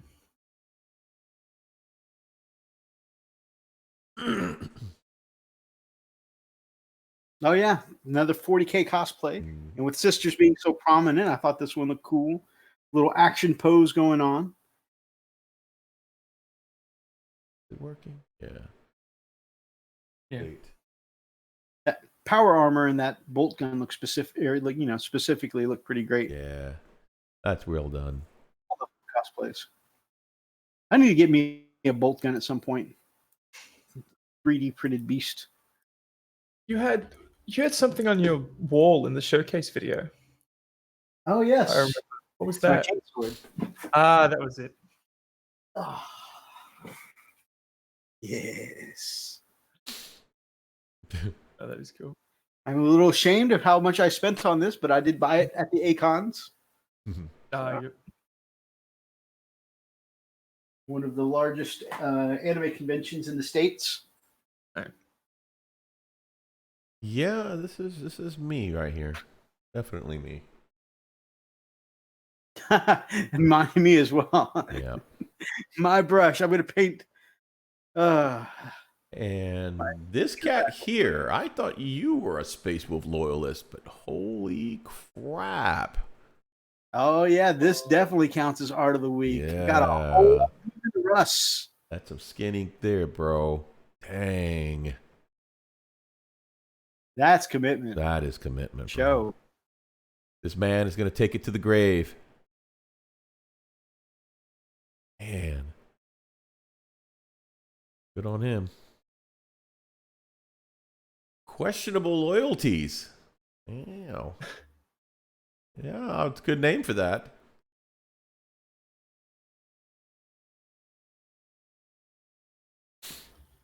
Oh, and Thomas just hooked us up with credit for the name of the other person with the scratch-built Arjak. Oh, okay. Or Aryak, if you prefer. Aryak. Oh, this is another one submitted by Brother Thomas. So this is somebody who made their own Smash Captain converted from, it looks like pieces from the Executioner. Really cool.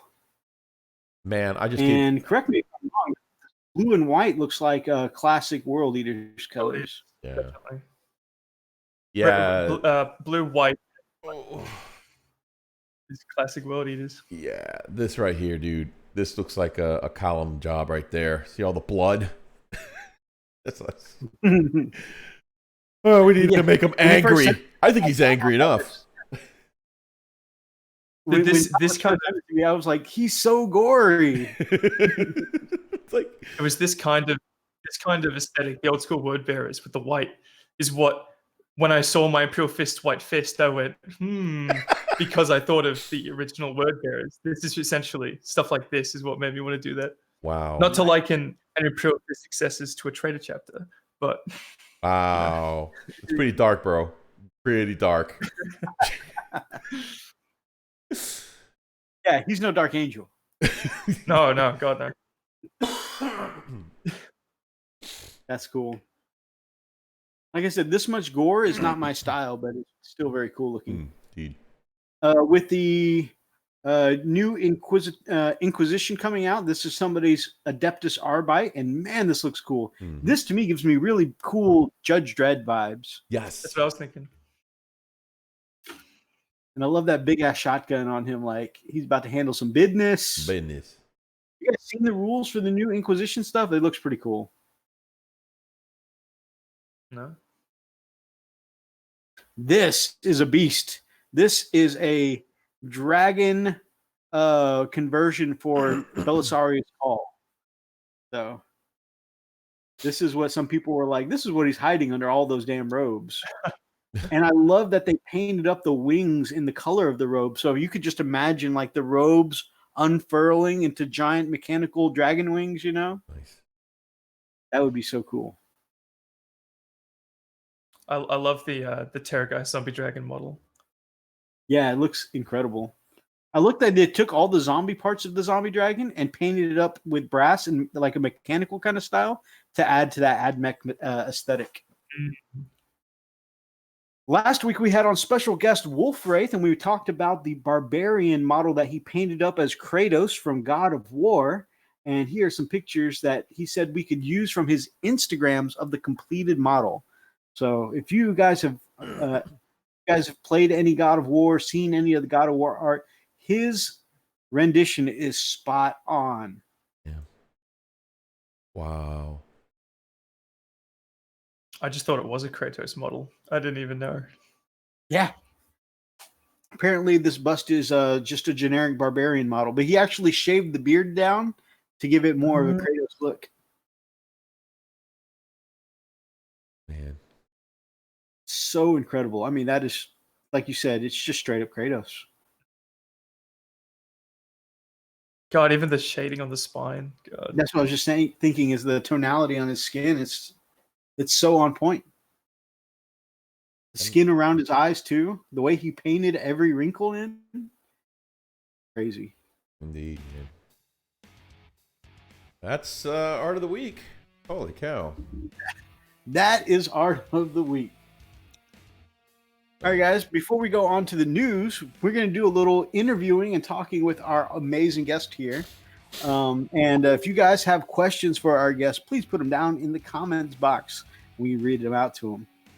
But, Weatherpig, I know you've answered this question on your channel before, but tell us about, what, I know you started the hobby at what point, what got you in then, and what made you come back?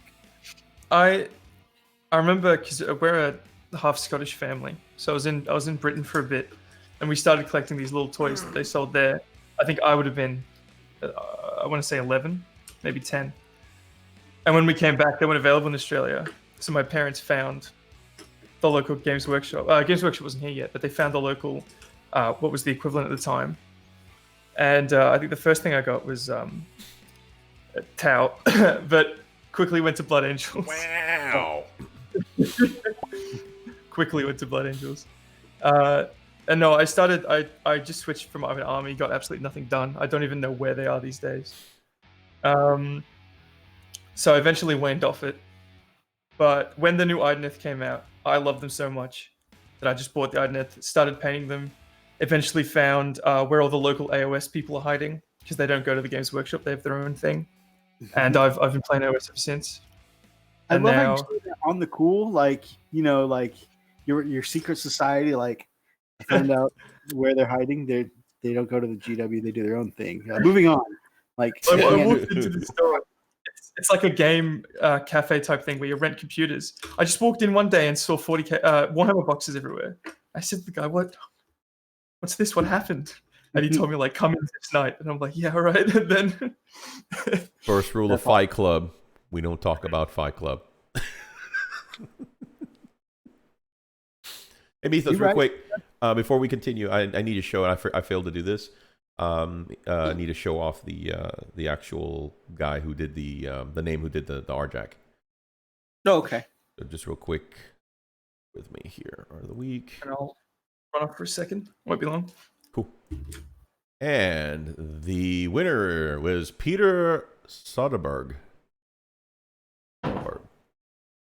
So make sure you follow this guy if you want to see some of his badass work.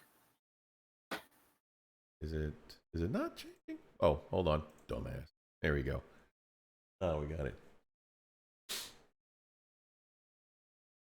Freak, are you talking about your Orphan Fight Club again? Hey, look, man. I got to pay the bills. But Peter no, of course not. Soderberg. Yeah, Peter Soderberg. That's really impressive.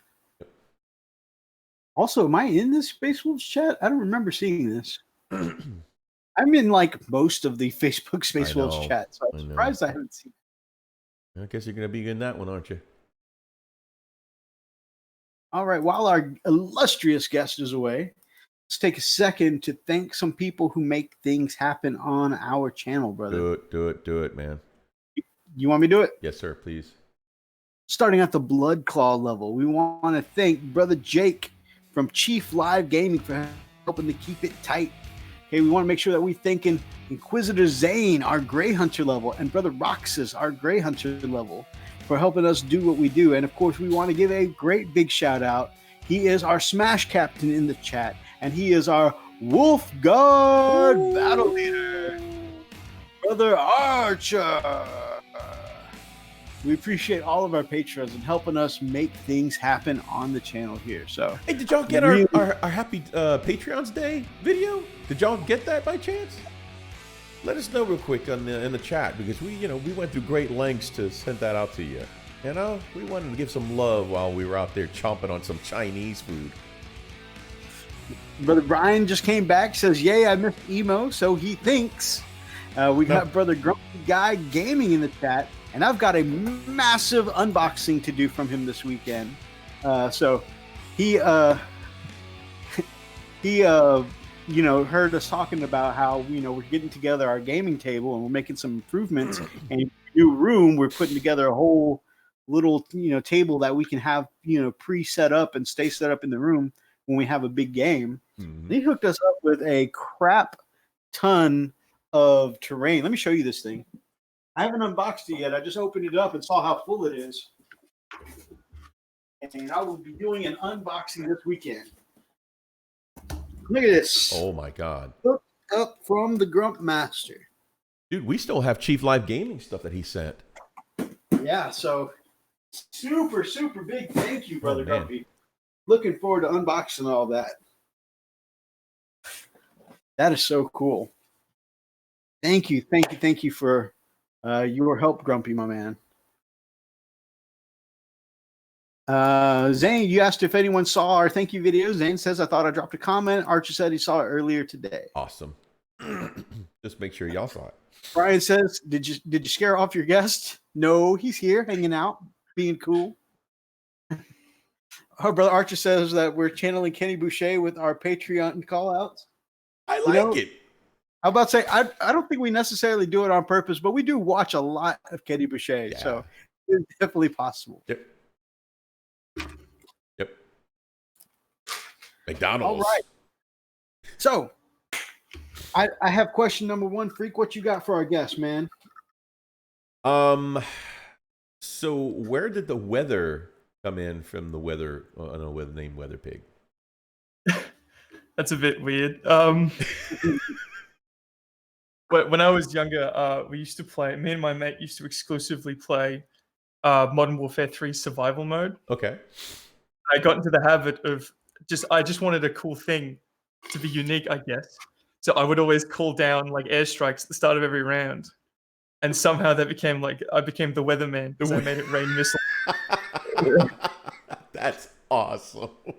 I have to say, Modern Warfare 3 was my favorite of the Call of Duty series. So we used to play it. Yeah. oh man, nothing freaking to I used to get on there and tear up Modern Warfare 2 and 3. 2 and 3, yeah.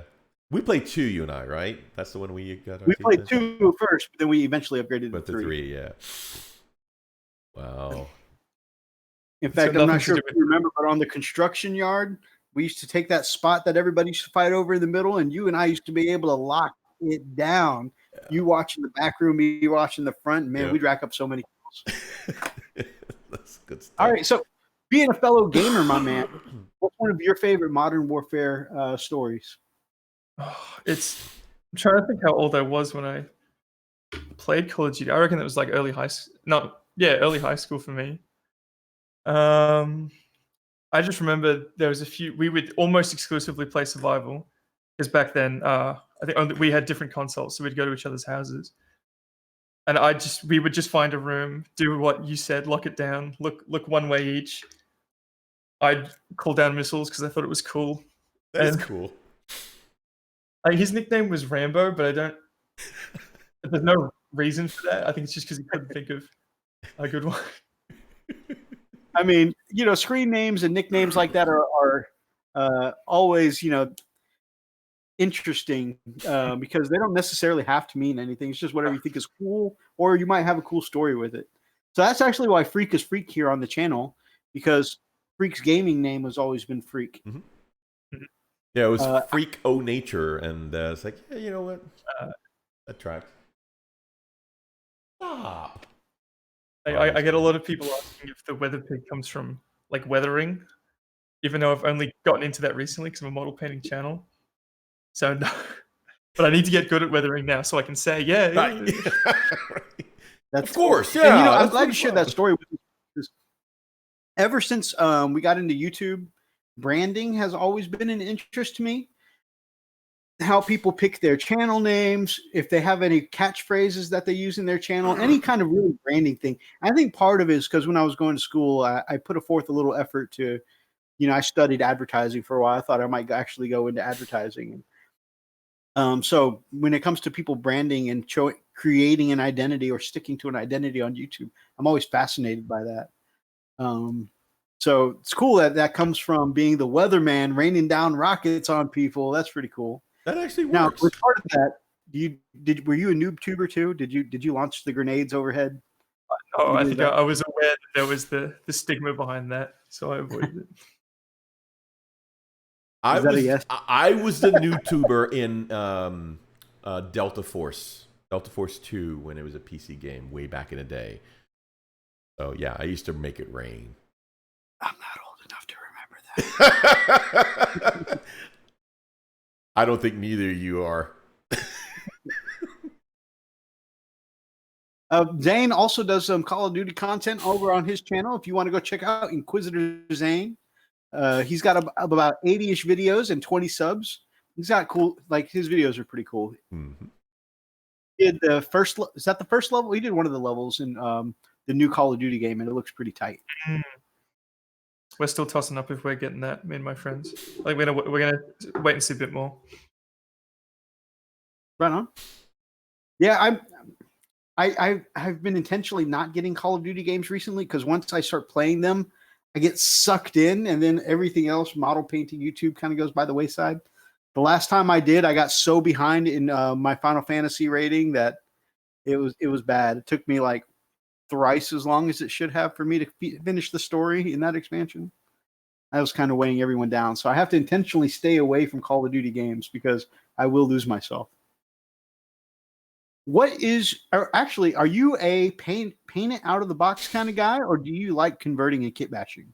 I'm trying to think the last time I did it. I haven't done any major conversions. I did slight things with these guys where I put melter guns on their shoulders and had like the hand as the control thing. I've done a couple things, but I've just been straight out of the box recently. I need to pick just like 2 kits and slam them together. I think that would be a lot of fun because I try to go for diversity. So and you said in your upcoming army you might want to include some kit bashing, right? Customizing. I would love like a fully themed army. A couple games ago I played against. It was an all elf army where he was using old human models. So the way he took these old human models and made clear that they were these elf units using like the elf's weapons and certain colors and things. I'd love like a fully themed army like that. I think that would be really fun. How did he make him look elvish? Just out of So I curiosity. think things like I don't know many of the elf units, the high elf units at least, but he would actually take the exact weapons from those high elves and put them in the humans' hands. He would Okay. kind of make the helmets to be the right color, but at the same time, it's like this Nordic theme. So they're all the wrong colors, and they all look like Nordic humans, but you can tell at a glance what they are. And he even there's a big tournament in the capital of Australia happening. I don't know if it's now or in a few days, but he got them approved to play as the elf units. He did it that well that he's taking these they're humans to still a fully tournament as Wiswig, elves. right? I said there's, from your point, they're still fully WYSIWYG, so I could definitely see that.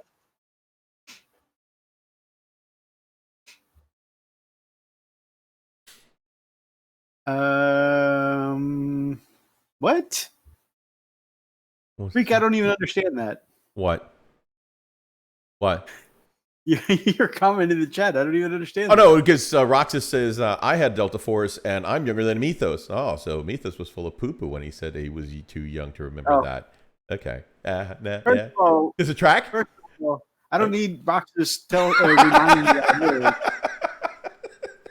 Second of all, I said I don't think I'm old enough because I've never heard of the game before. Oh, I'm sorry. I didn't quite hear that part because you were whispering.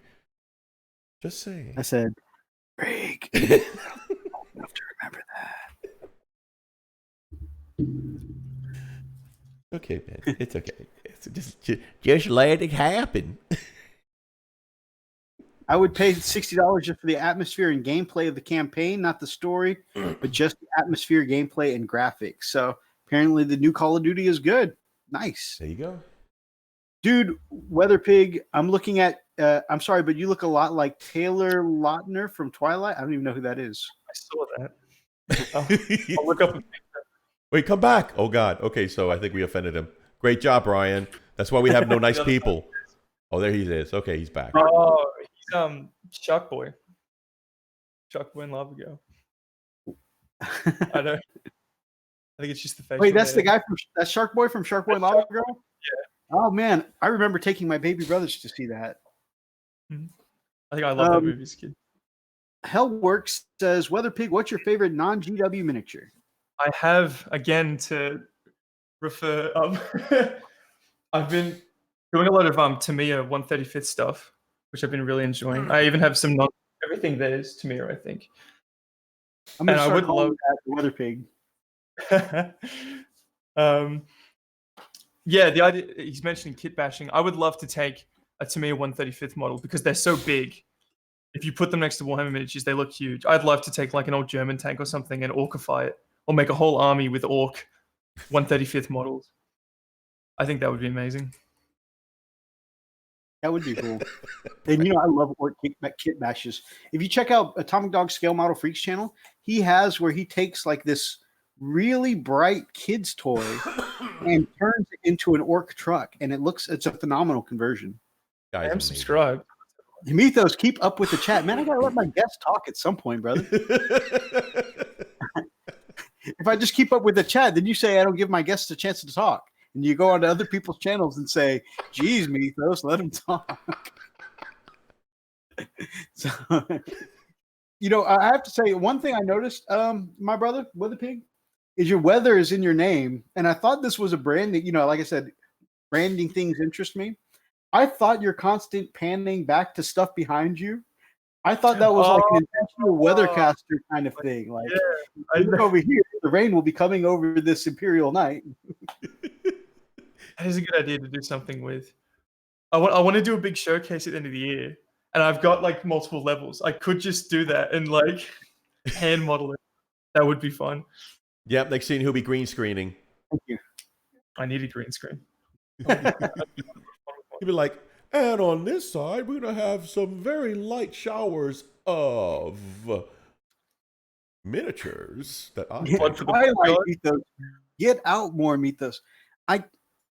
Wow.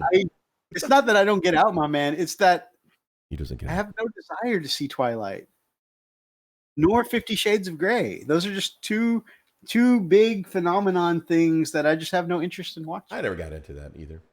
I'm sorry, I never couldn't. I'm surprised because we're the same age, fact, Brian. In fact, a lot of the groups that I'm in, I feel like Wait a they would minute. take away my man card if I was like, I want to watch Twilight. Yeah, I was gonna say, Brian, you're my age. What are you doing watching Twilight? That's kind of creepy in itself. And unless you're trying to, I can fit in with the rest of the kids. All right. Oh, Quilzer's name. If you think metallics taste terrible, definitely don't lick your brush after Vallejo surface primers. They are awful. That is pretty nasty. That and the airbrush cleaner. Oh, pretty gross. AOS vampire counts, but painted sparkly. When they make affordable vampire counts. It's $150 for 5 cavalry, Australian. Wow. Whoa. So going back to branding, so you've got a specific, of course, you've got your name. All right, I think. Do you do any other branding things that because one of the things I always talk about is making yourself memorable on YouTube, how you're different from other people, right? Do you have any other branding things that you do, or that anything I'm not aware of, like an intro, a tagline, a catchphrase, an outro, anything that's specific to you and your personality? Or actually, I really can feel like doing the Weather Pig is actually part of your branding at this point. There's a few we were talking about earlier with making the was it Bacon Rain, the parody channel. We came up with a few things that have become kind of signature. The referencing, I have to bring up metallics in every video, I guess. That's a thing now. The name's been interesting because it was originally Weatherpick Wargaming. Then I got rid of the Wargaming. And then I recently added the model painting, which that was kind of a rebrand. Because I wanted... I consider Weatherpick more of a model painting channel than it is a Warhammer channel, even though I definitely want to get back into Warhammer more, especially if I get back into 40k. Because a lot of my inspirations for it are more, I'm not sure if you're familiar, are more like Andy's Hobby Headquarters, Plasmo. They're more that area. I don't watch a lot of big Warhammer YouTubers. I watch guys like you, and essentially I watch my friends now because a lot of them have become my friends, which is just crazy. I can't believe that. But I'm trying to think. I don't really have an intro and outro. Okay, I like Raining Paints. I think is a cool name. That's the name of the painting show. They're all in the one playlist under Raining Paints, which I thought was a clever name. That is a cool. No, because I noticed you have an intro, like something you read out, which I thought was really interesting. I just kind of start and end videos. I forget to do things half the time. And I'm not even saying that you should. It's just an interesting little thing on branding that I've always thought of. Again, I think me taking advertising as a study at one point just makes me more conscious to think about those things. I think the thumbnails are the most interesting for me, is experimenting with thumbnails in different styles, because I kind of want them uniform. And right now I have the really good art. She won't be watching now, but I'll tell her about this. My friend, I guess I won't give out a name. She did the little Weather Pig mascot I've got at the moment. I was really happy with it. That was a birthday present. It's not even finished. That was just like the draft she gave me. Wow. She never finished it. And I said, I'll just use this. This is sick. And she's like, all right, if you're sure. And I love it so much. That's I awesome. recently It looks phenomenal. I edited it into the cockpit of the Gundam for that thumbnail, which I thought was the coolest thing ever. That's awesome. So yeah, mucking around with thumbnails has probably been the extent of my marketing experimentation. Grumpy Guy Gaming says Twilight being mentioned. Now I need to go watch a proper vampire movie today. Just it being mentioned, Brian, makes him need to go watch a real vampire movie. Hellwork says 148th scale is a closer scale to 40k. Definitely. To me, I do a lot of 48, and I've been wanting to get into that. What I do have is some Warlord Games tanks. I'm referring to here for the first time ever. I've never referred to this show. On my to the what is that? South? Oh, that's out of frame on the stream. But I have I can never refer to these properly. That's half the joke. The stream's been my first time referring to that shelf, and my first time referring to something that is actually in focus. So it's to compensate. I got one right, so I screwed up the other one. But that's Warlord Games. It's bolt action. It's essentially the same scale as Warhammer. So I do have some World War II tanks in Warhammer scale that I could orcify. But the Tamir 148 kits would be they'd be a bit bigger, so it'd probably suit Warhammer a bit better, especially the orcs. And they're display pieces, so they would be obscenely detailed. They would make amazing orc kits. I definitely have to try that. Archer says, "Don't lick the brush after using a contrast paint." Good tip. Good tip. Just a tip. 50 Shades of Grey. I have that all over my shelf. You ain't lying, bro. Yep. You ain't lying. We all need to work against the gray tide. I have teenage daughters, freak. Gotcha. Drag to it at some point, I guess.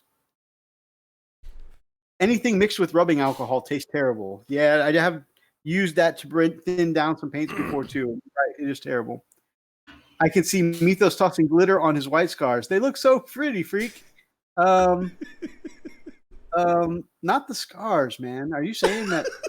Is that a racist comment? Are you saying that all of my Asians I'm painting up are all shiny and glittery? I'm offended. They're pretty. Mythos walks up to the wargaming table with My Little Pony tune blasting. Let's go, guys. I love My Little Pony. Actually, a cool little story. I almost got a My Little Pony tattoo once because they were doing after this one kid got there was a big incident here in the States where somebody not overly, Archer, not overly. We're gonna get that fixed. But there was an incident here in the States where unfortunately this one kid was pretty severely bullied and beat on a little bit, and then I think he attempted suicide. And of course, so to try and raise money for that affair, they were doing tattoo artists all over the States were doing a My Little Pony tattoo for this kid who was bullied. That is really cool.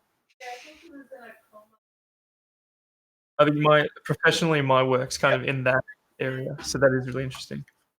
Yeah. So as Lily was saying, that he was in a coma, and they were raising money for him, so that way he could get the treatment and stuff he needed. So, anyways, we ended up not getting him because there's such a huge response in our area that all the tattoo artists all over the Houston area were all booked up for this charity event. So it's pretty cool.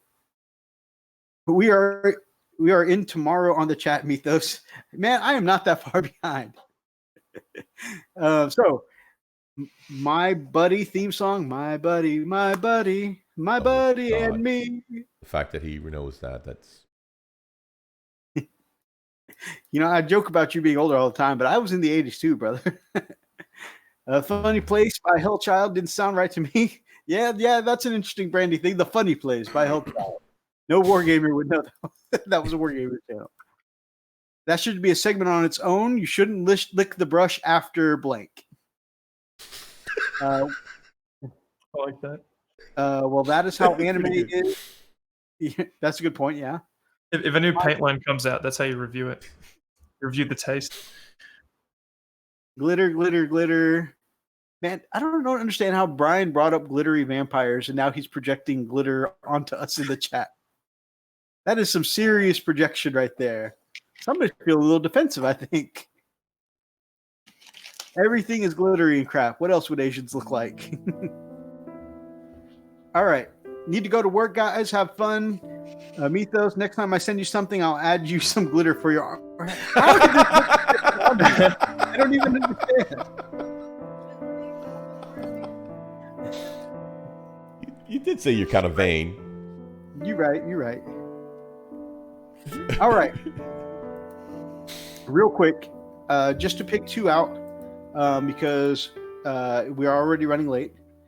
Freak, will you pull up? There are two that I want to talk about real quick since we've advertised them in the thumbnail. Absolutely. Is the section on the new Inquisitor models, and then also we want to talk about the Sisters problem, pre-order problem. Done by Captain. Okay, so the which one's the Inquisitor? Yep. Or did you want to go over the Mephisto? No, we're gonna end on emo and Elstonation Fact of the Week, Archer. We'll definitely fit them in. Yeah, definitely. So, but which one was it, Mythos? No need to riot, Zane. One is the situation with the Sisters. Okay. One is the new Inquisitor models. Okay, stand by. Yep, here we go. Inquisitors.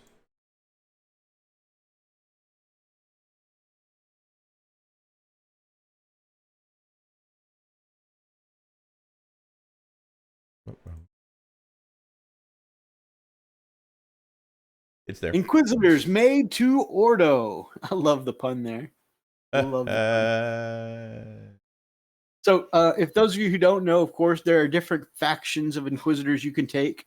You know, the Ordo Hereticus are the Inquisitors that hunt down heretics. The Ordo Xenos is the order that hunts down Xenos. So, made to Ordo is the pun there. Which one is Zane? That's a good question, Zane. Which Ordo are you, my man? Yeah. All right, so we can just we don't even need to read the text. We can just scroll down to the cool looking models. Doing it.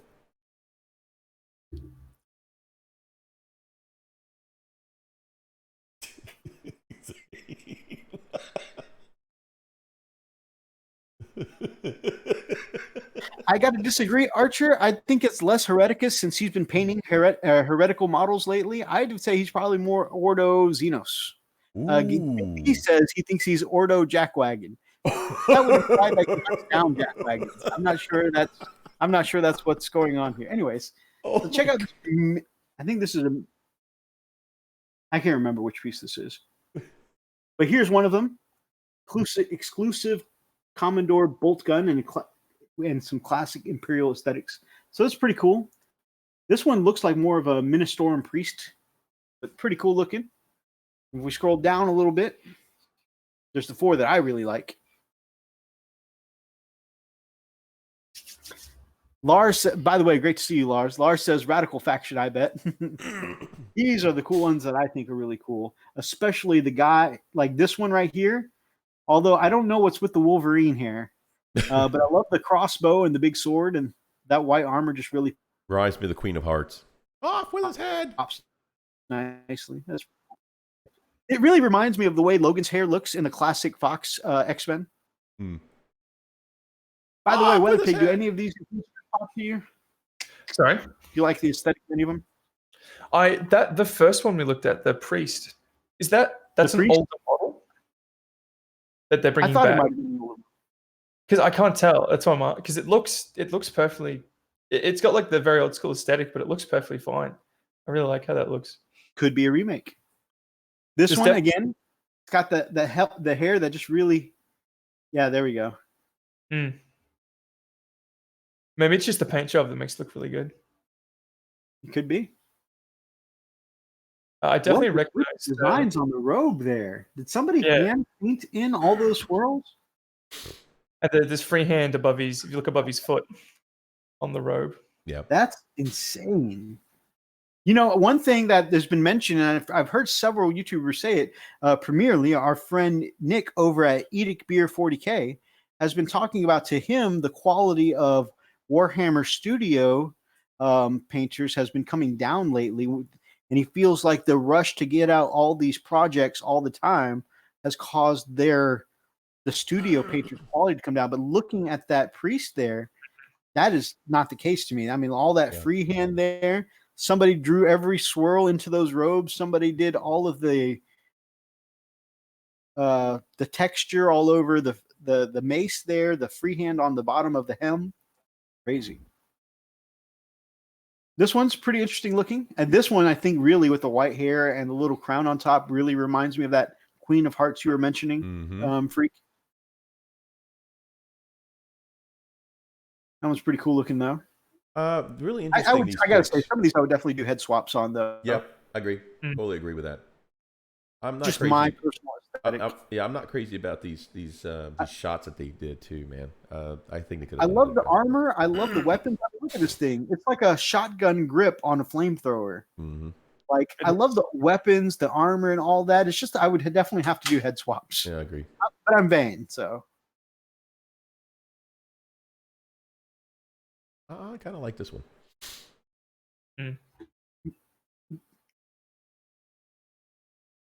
Come on. The dude Inquisitor, I feel like really looks awesome to me. The book, and again, look at all the freehand in the book. Oh God! And all that coating on the white armor. I think he just looks like a badass. Again, I would probably give him a head swap personally. But yeah, I mean, this guy just looks awesome to me. Yeah, we didn't throw Tor Garadon's head on there. Oh, mama. Mine, I'm pretty. Even Thomas says it's Elvis. Right? Yeah. Oh. I think these are old models that they're bringing back. Really? Yeah, that's what made to order are the old models that they bring back temporarily. Gotcha. If you scroll down, Peter Presley. very interesting. Straight up creepy factor right here. Yeah, so some of these look really cool, but oh yeah, and then of course, some of the one of the orders of the Inquisition work with demons that they've bound and serve them. So it's similar to what you were talking about last week about the vinyl and the gag balls. So those are actually different models. Those are not the same. Okay. But yeah, I mean, similar aesthetic for sure. Did they do a plastic one of these recently in one of the board games? I swear I've seen one of these, but newer at some point. Maybe one of our amazing people in the chat will know. I do know the flagellants do look similar to this.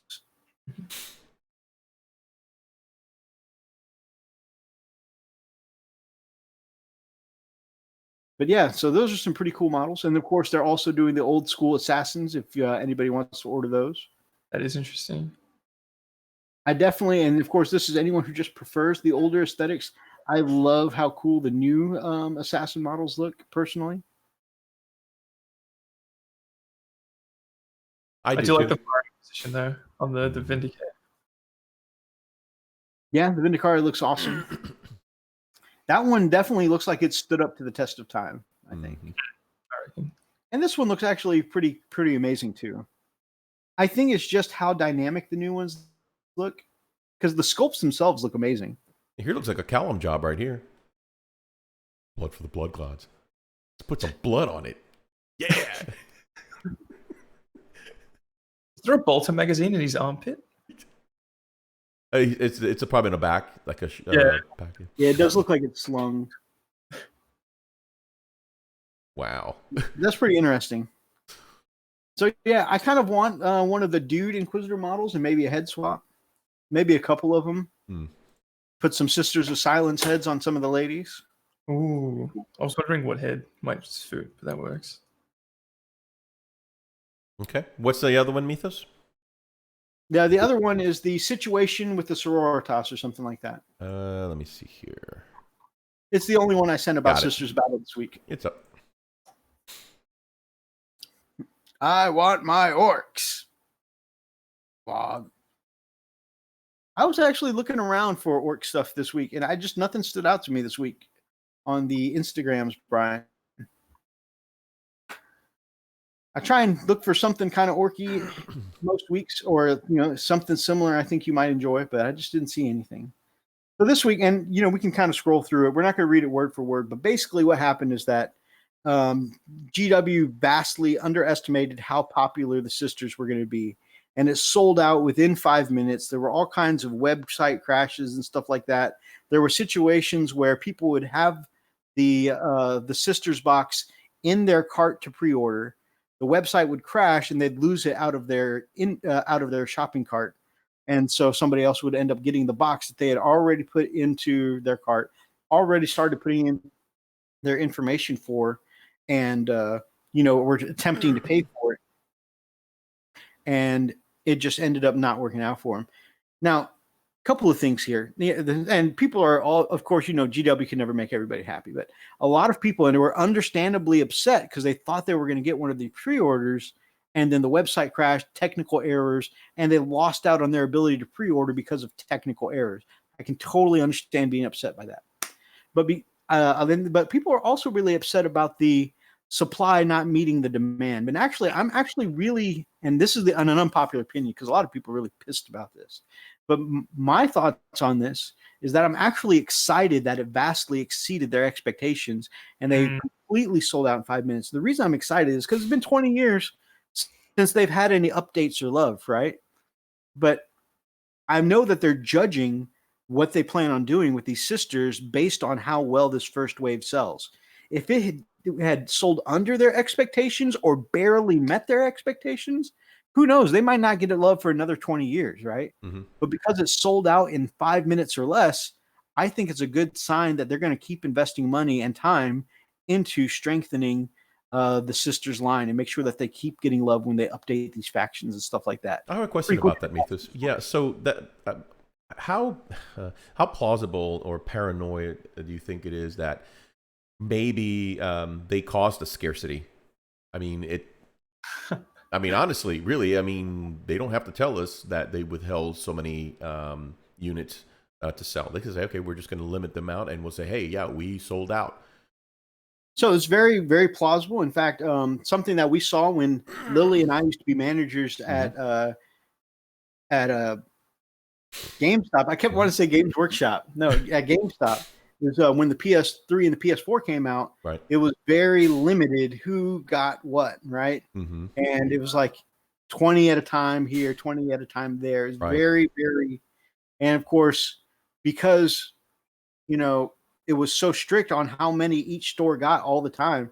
I mean, they could say whatever price tag they wanted to on it. So Sure. There is some merit to that. They did put a higher price tag on this box set, and it is.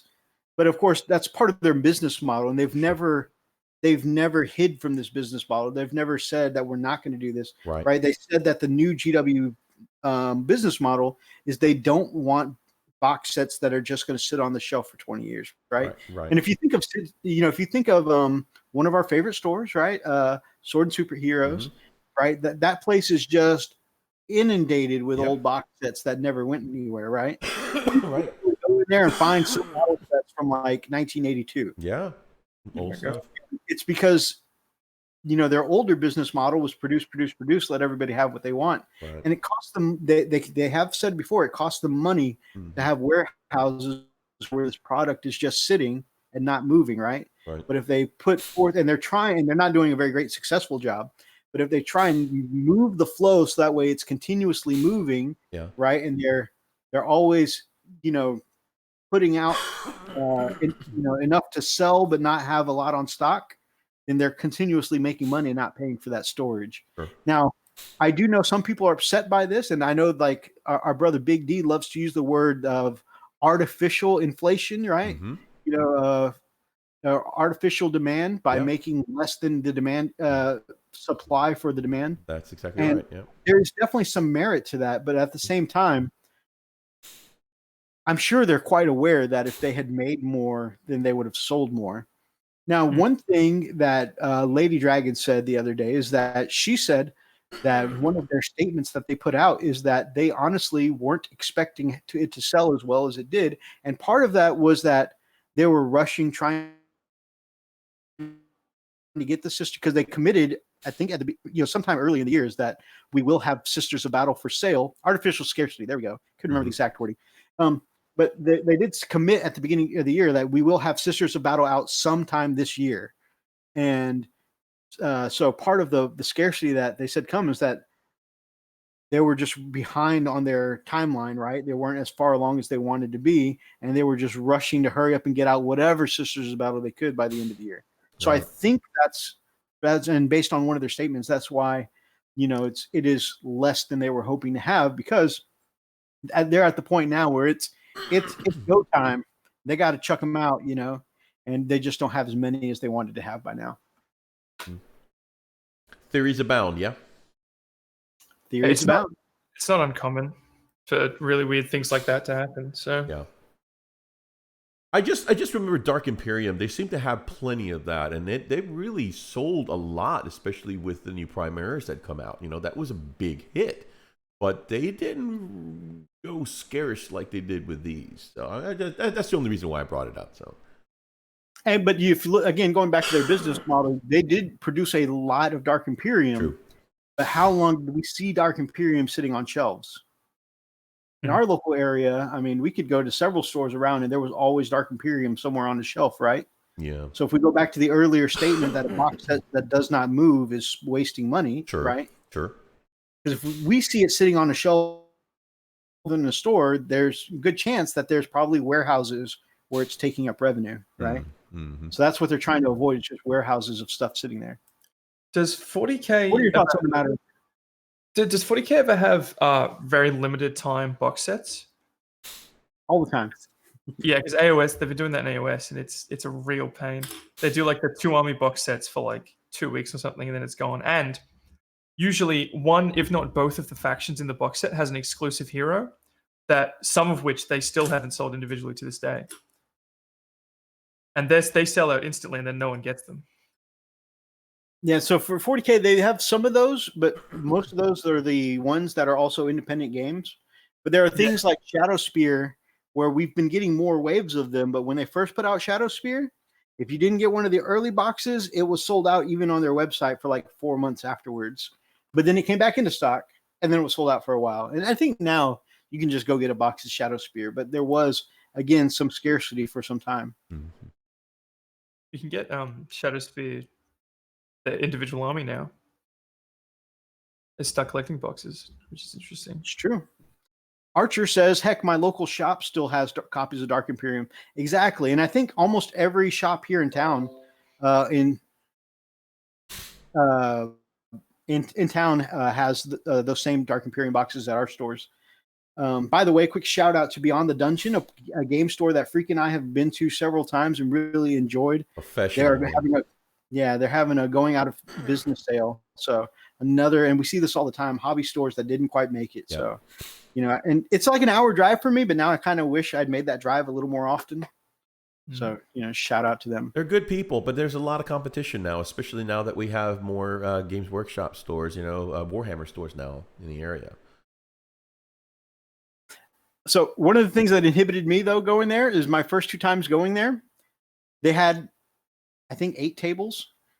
And both times I went in there was Tau playing on every table. One of the tables was Tau versus Tau. I was like, what the hell? It's a skirmish. No, it's a vortex of death. Yeah, no. Hey, man, you want a game? Don't touch me. All right, guys, we need to wrap this baby up because we're trying to be out by 11:30 tonight, and we still got to get through some weekly motivation. And actually, just thinking about 8 tables of Tau, that's demoralizing for me. It really does. So I think I need some weekly motivation. Yep. What about you, brother? I'm the same way. I can use it. All this Tau talk. Mythos, 1 episode. I'm sorry, man. I was giving a shout out to Beyond the Dungeon, and then I remembered that time that those 2 times I went out there, and I was a little freaked out. Not gonna lie, I was a little freaked out. Oh man. So yeah. So I think we need motivation. What about you, Callum? Think you can never get enough, really.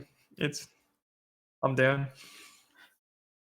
There we go. Chaplain EMO, Weather Pig approved. Mm-hmm.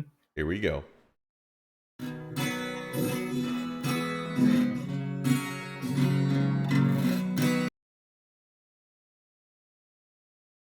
You don't know how to feel, just count on Chaplain EMO and his joy will make you squeal. So when the world is you down, you want to scream, just listen to the words of Chaplain EMO.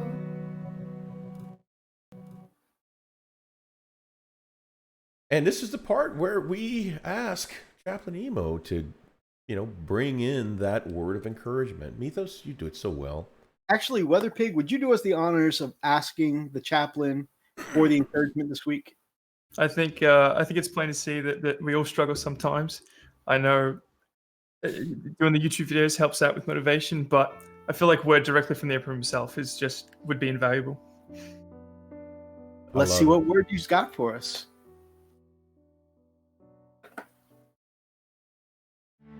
That is the strangest land raider I've ever seen. What in the name of the Emperor? I am no land raider, mortal. Oh my goodness, I pee myself.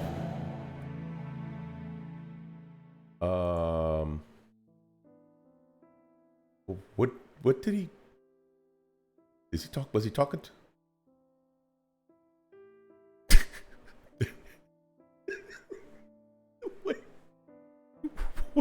What just happened? Man, he tries so hard every week. Yeah, what happened? I mean, that was Oh yeah, one of my sisters named Jules. She's a huge Transformers fan. Huge Transformer fans.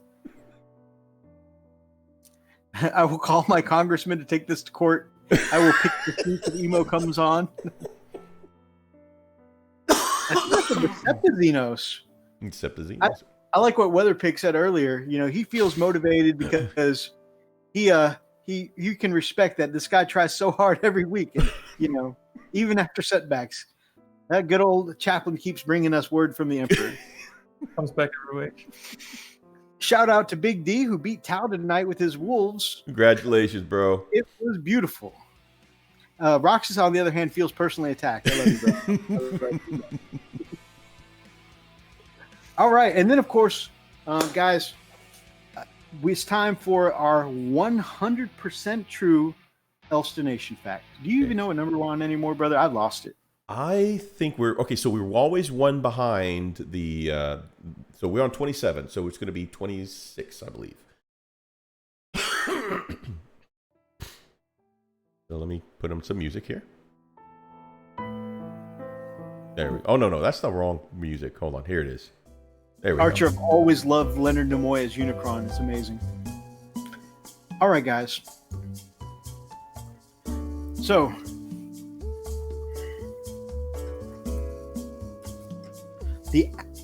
what number did you say we were on? 20. It's always one behind the emo, so it's 26, I believe. 26. We're on 27 on emo.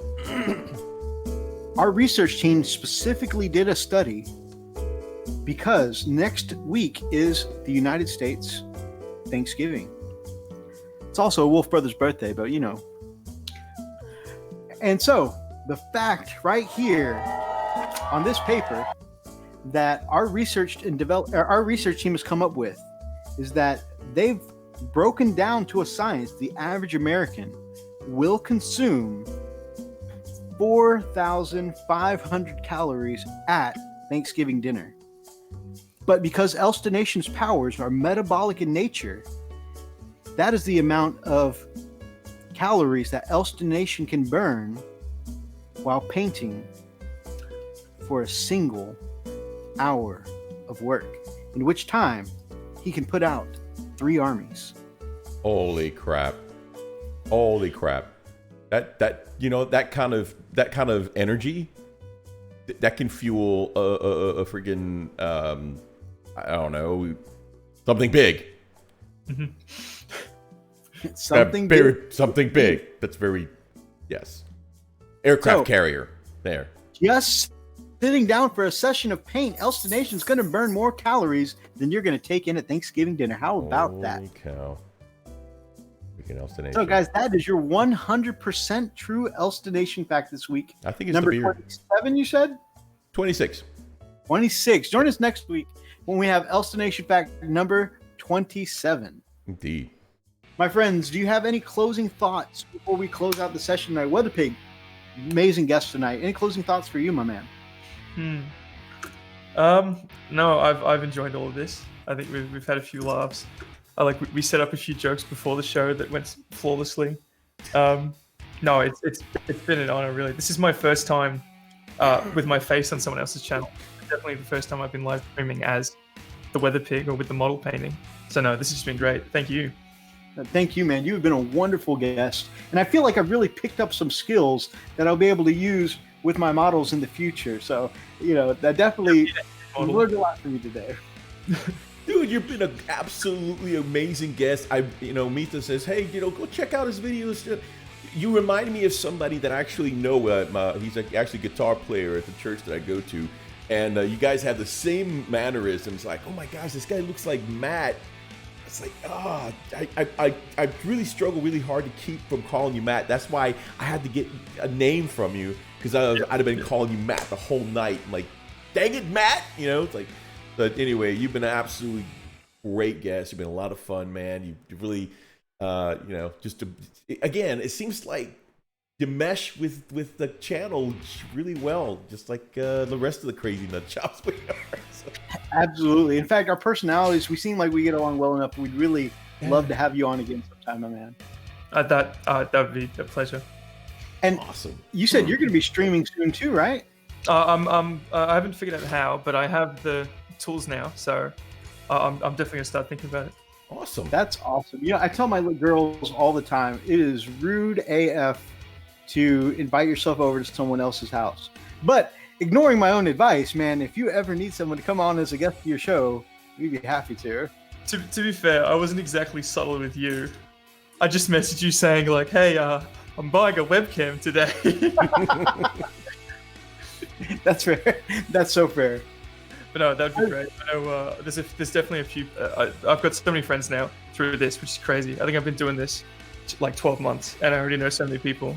And no, I would love that. The amazing community is definitely our favorite part of Yep. doing this as well. They Meeting keep meet us- cool people like you, or the cool people in the chat tonight, like Brian, as much as he likes to rag on me. They keep us. They Zane. keep us humble. I mean, now they're busted on my beard, you know, because it's salt and pepper. So yeah, okay. It is it's definitely gotten a little more salt than last year's pepper, for sure. Yep. I think though you really pull off the beard and no mustache thing really well. It looks good on you. Thank you, man. I have to because I have sleep apnea. So yeah, I'm a little older. So of course, you know, I'll stop breathing in the middle of the night or snore like a freight train. My wife will actually try to finish me off, you know, with a finishing move, you know, or you know, pillow over my face. So that's why I need to make sure that my sleep apnea machine, you know, the pillows seat well, and I can't have it have, you know, fur on the lip. So yeah. You guys know if he comes back on with the Just for Men beard next week, you know y'all did that, right? Hey. Stop begging, you two. You make us stop begging. Right? Don't tell us what to All do. So my closing thoughts, of course, I do want to thank Weatherpig for being a phenomenal guest tonight. I want to thank everyone in the chat for keeping the chat so lively tonight. And I definitely look forward to future collaborations because, again, Freak said it real well, that your personality meshes with ours real well. Cool guy to hang out with. I appreciate that. Our other closing thoughts are really excited that Sisters are selling so well because I want them. First of all, I don't have the money to get on the box set personally. By the way, shout out to Lars, my favorite Sisters player in our area, who did get a box, so that's going to be cool. But I don't have the money to do it now, but if they're selling out now, it means by the time I do get around to getting Sisters, they're going to be more supported because they're selling well. So I'm excited about that. I do want to scoop up some of those Inquisitor models because some of the new Inquisitor's rules look good. Freak, they said keep rocking the beard, and we need to get a multi-painter meetup stream. That'd be cool. See, I wanted to do this for No Shave November, but you know, I can't do the whole thing around, you know, so that's why I'm gonna just do this. We'll see how far we can let it go. Yeah. The business world doesn't necessarily smile upon the whole no shave November. Yeah, well, it's kind of funny because IT, they typically let it go. You know, that's why most IT folks have long hair and long beard, but they actually have me now doing their directors, and I'm not even a director. They're in the directors meetings. So, okay, so I'm not letting really, I'm slowly working it in, so. Other closing thought is, guys, wish Wolf Brothers some luck against my birthday game with Atlas next week. I'm looking forward to that. And you guys think it would be too cheesy to take a Repulsor, a Knight, and a Leviathan? Do it. That's not easy, right? Do it. I just have cool models I want to use and put on the tabletop. All right. So, guys, thank you all so much for watching. If you're watching in the archives, definitely drop us some comments down below. Be part of any of these ridiculous conversations because, you know, we love interacting with you guys. Roxas has long hair and beard, and he's in management meetings. He loves IT. I love Roxas. I love his Moderator, Hammer Smash. We love our Smash Captain. Guys, Yes, if you enjoyed tonight's episode, then make sure that you grab up an ox and smash that like button in the name of the Emperor. And of course, if you guys are not yet subscribed over at the Weather Pig Model Painting yet, go check this guy out. You've seen in the chat tonight that he is an amazing painter. Well, we've seen some of his examples. Amazing painter, great personality. He's got less than 200 subs. We need to hook a brother up. Go check him out. And of course, if you guys are not yet part of our subscribers, then we would love to have you as part of the pack here on the Frost and Fist feel free to check out our Patreon if you want to support us, or if you just want to check out some of the things that we offer over there. And until next time, guys. Stay frosty.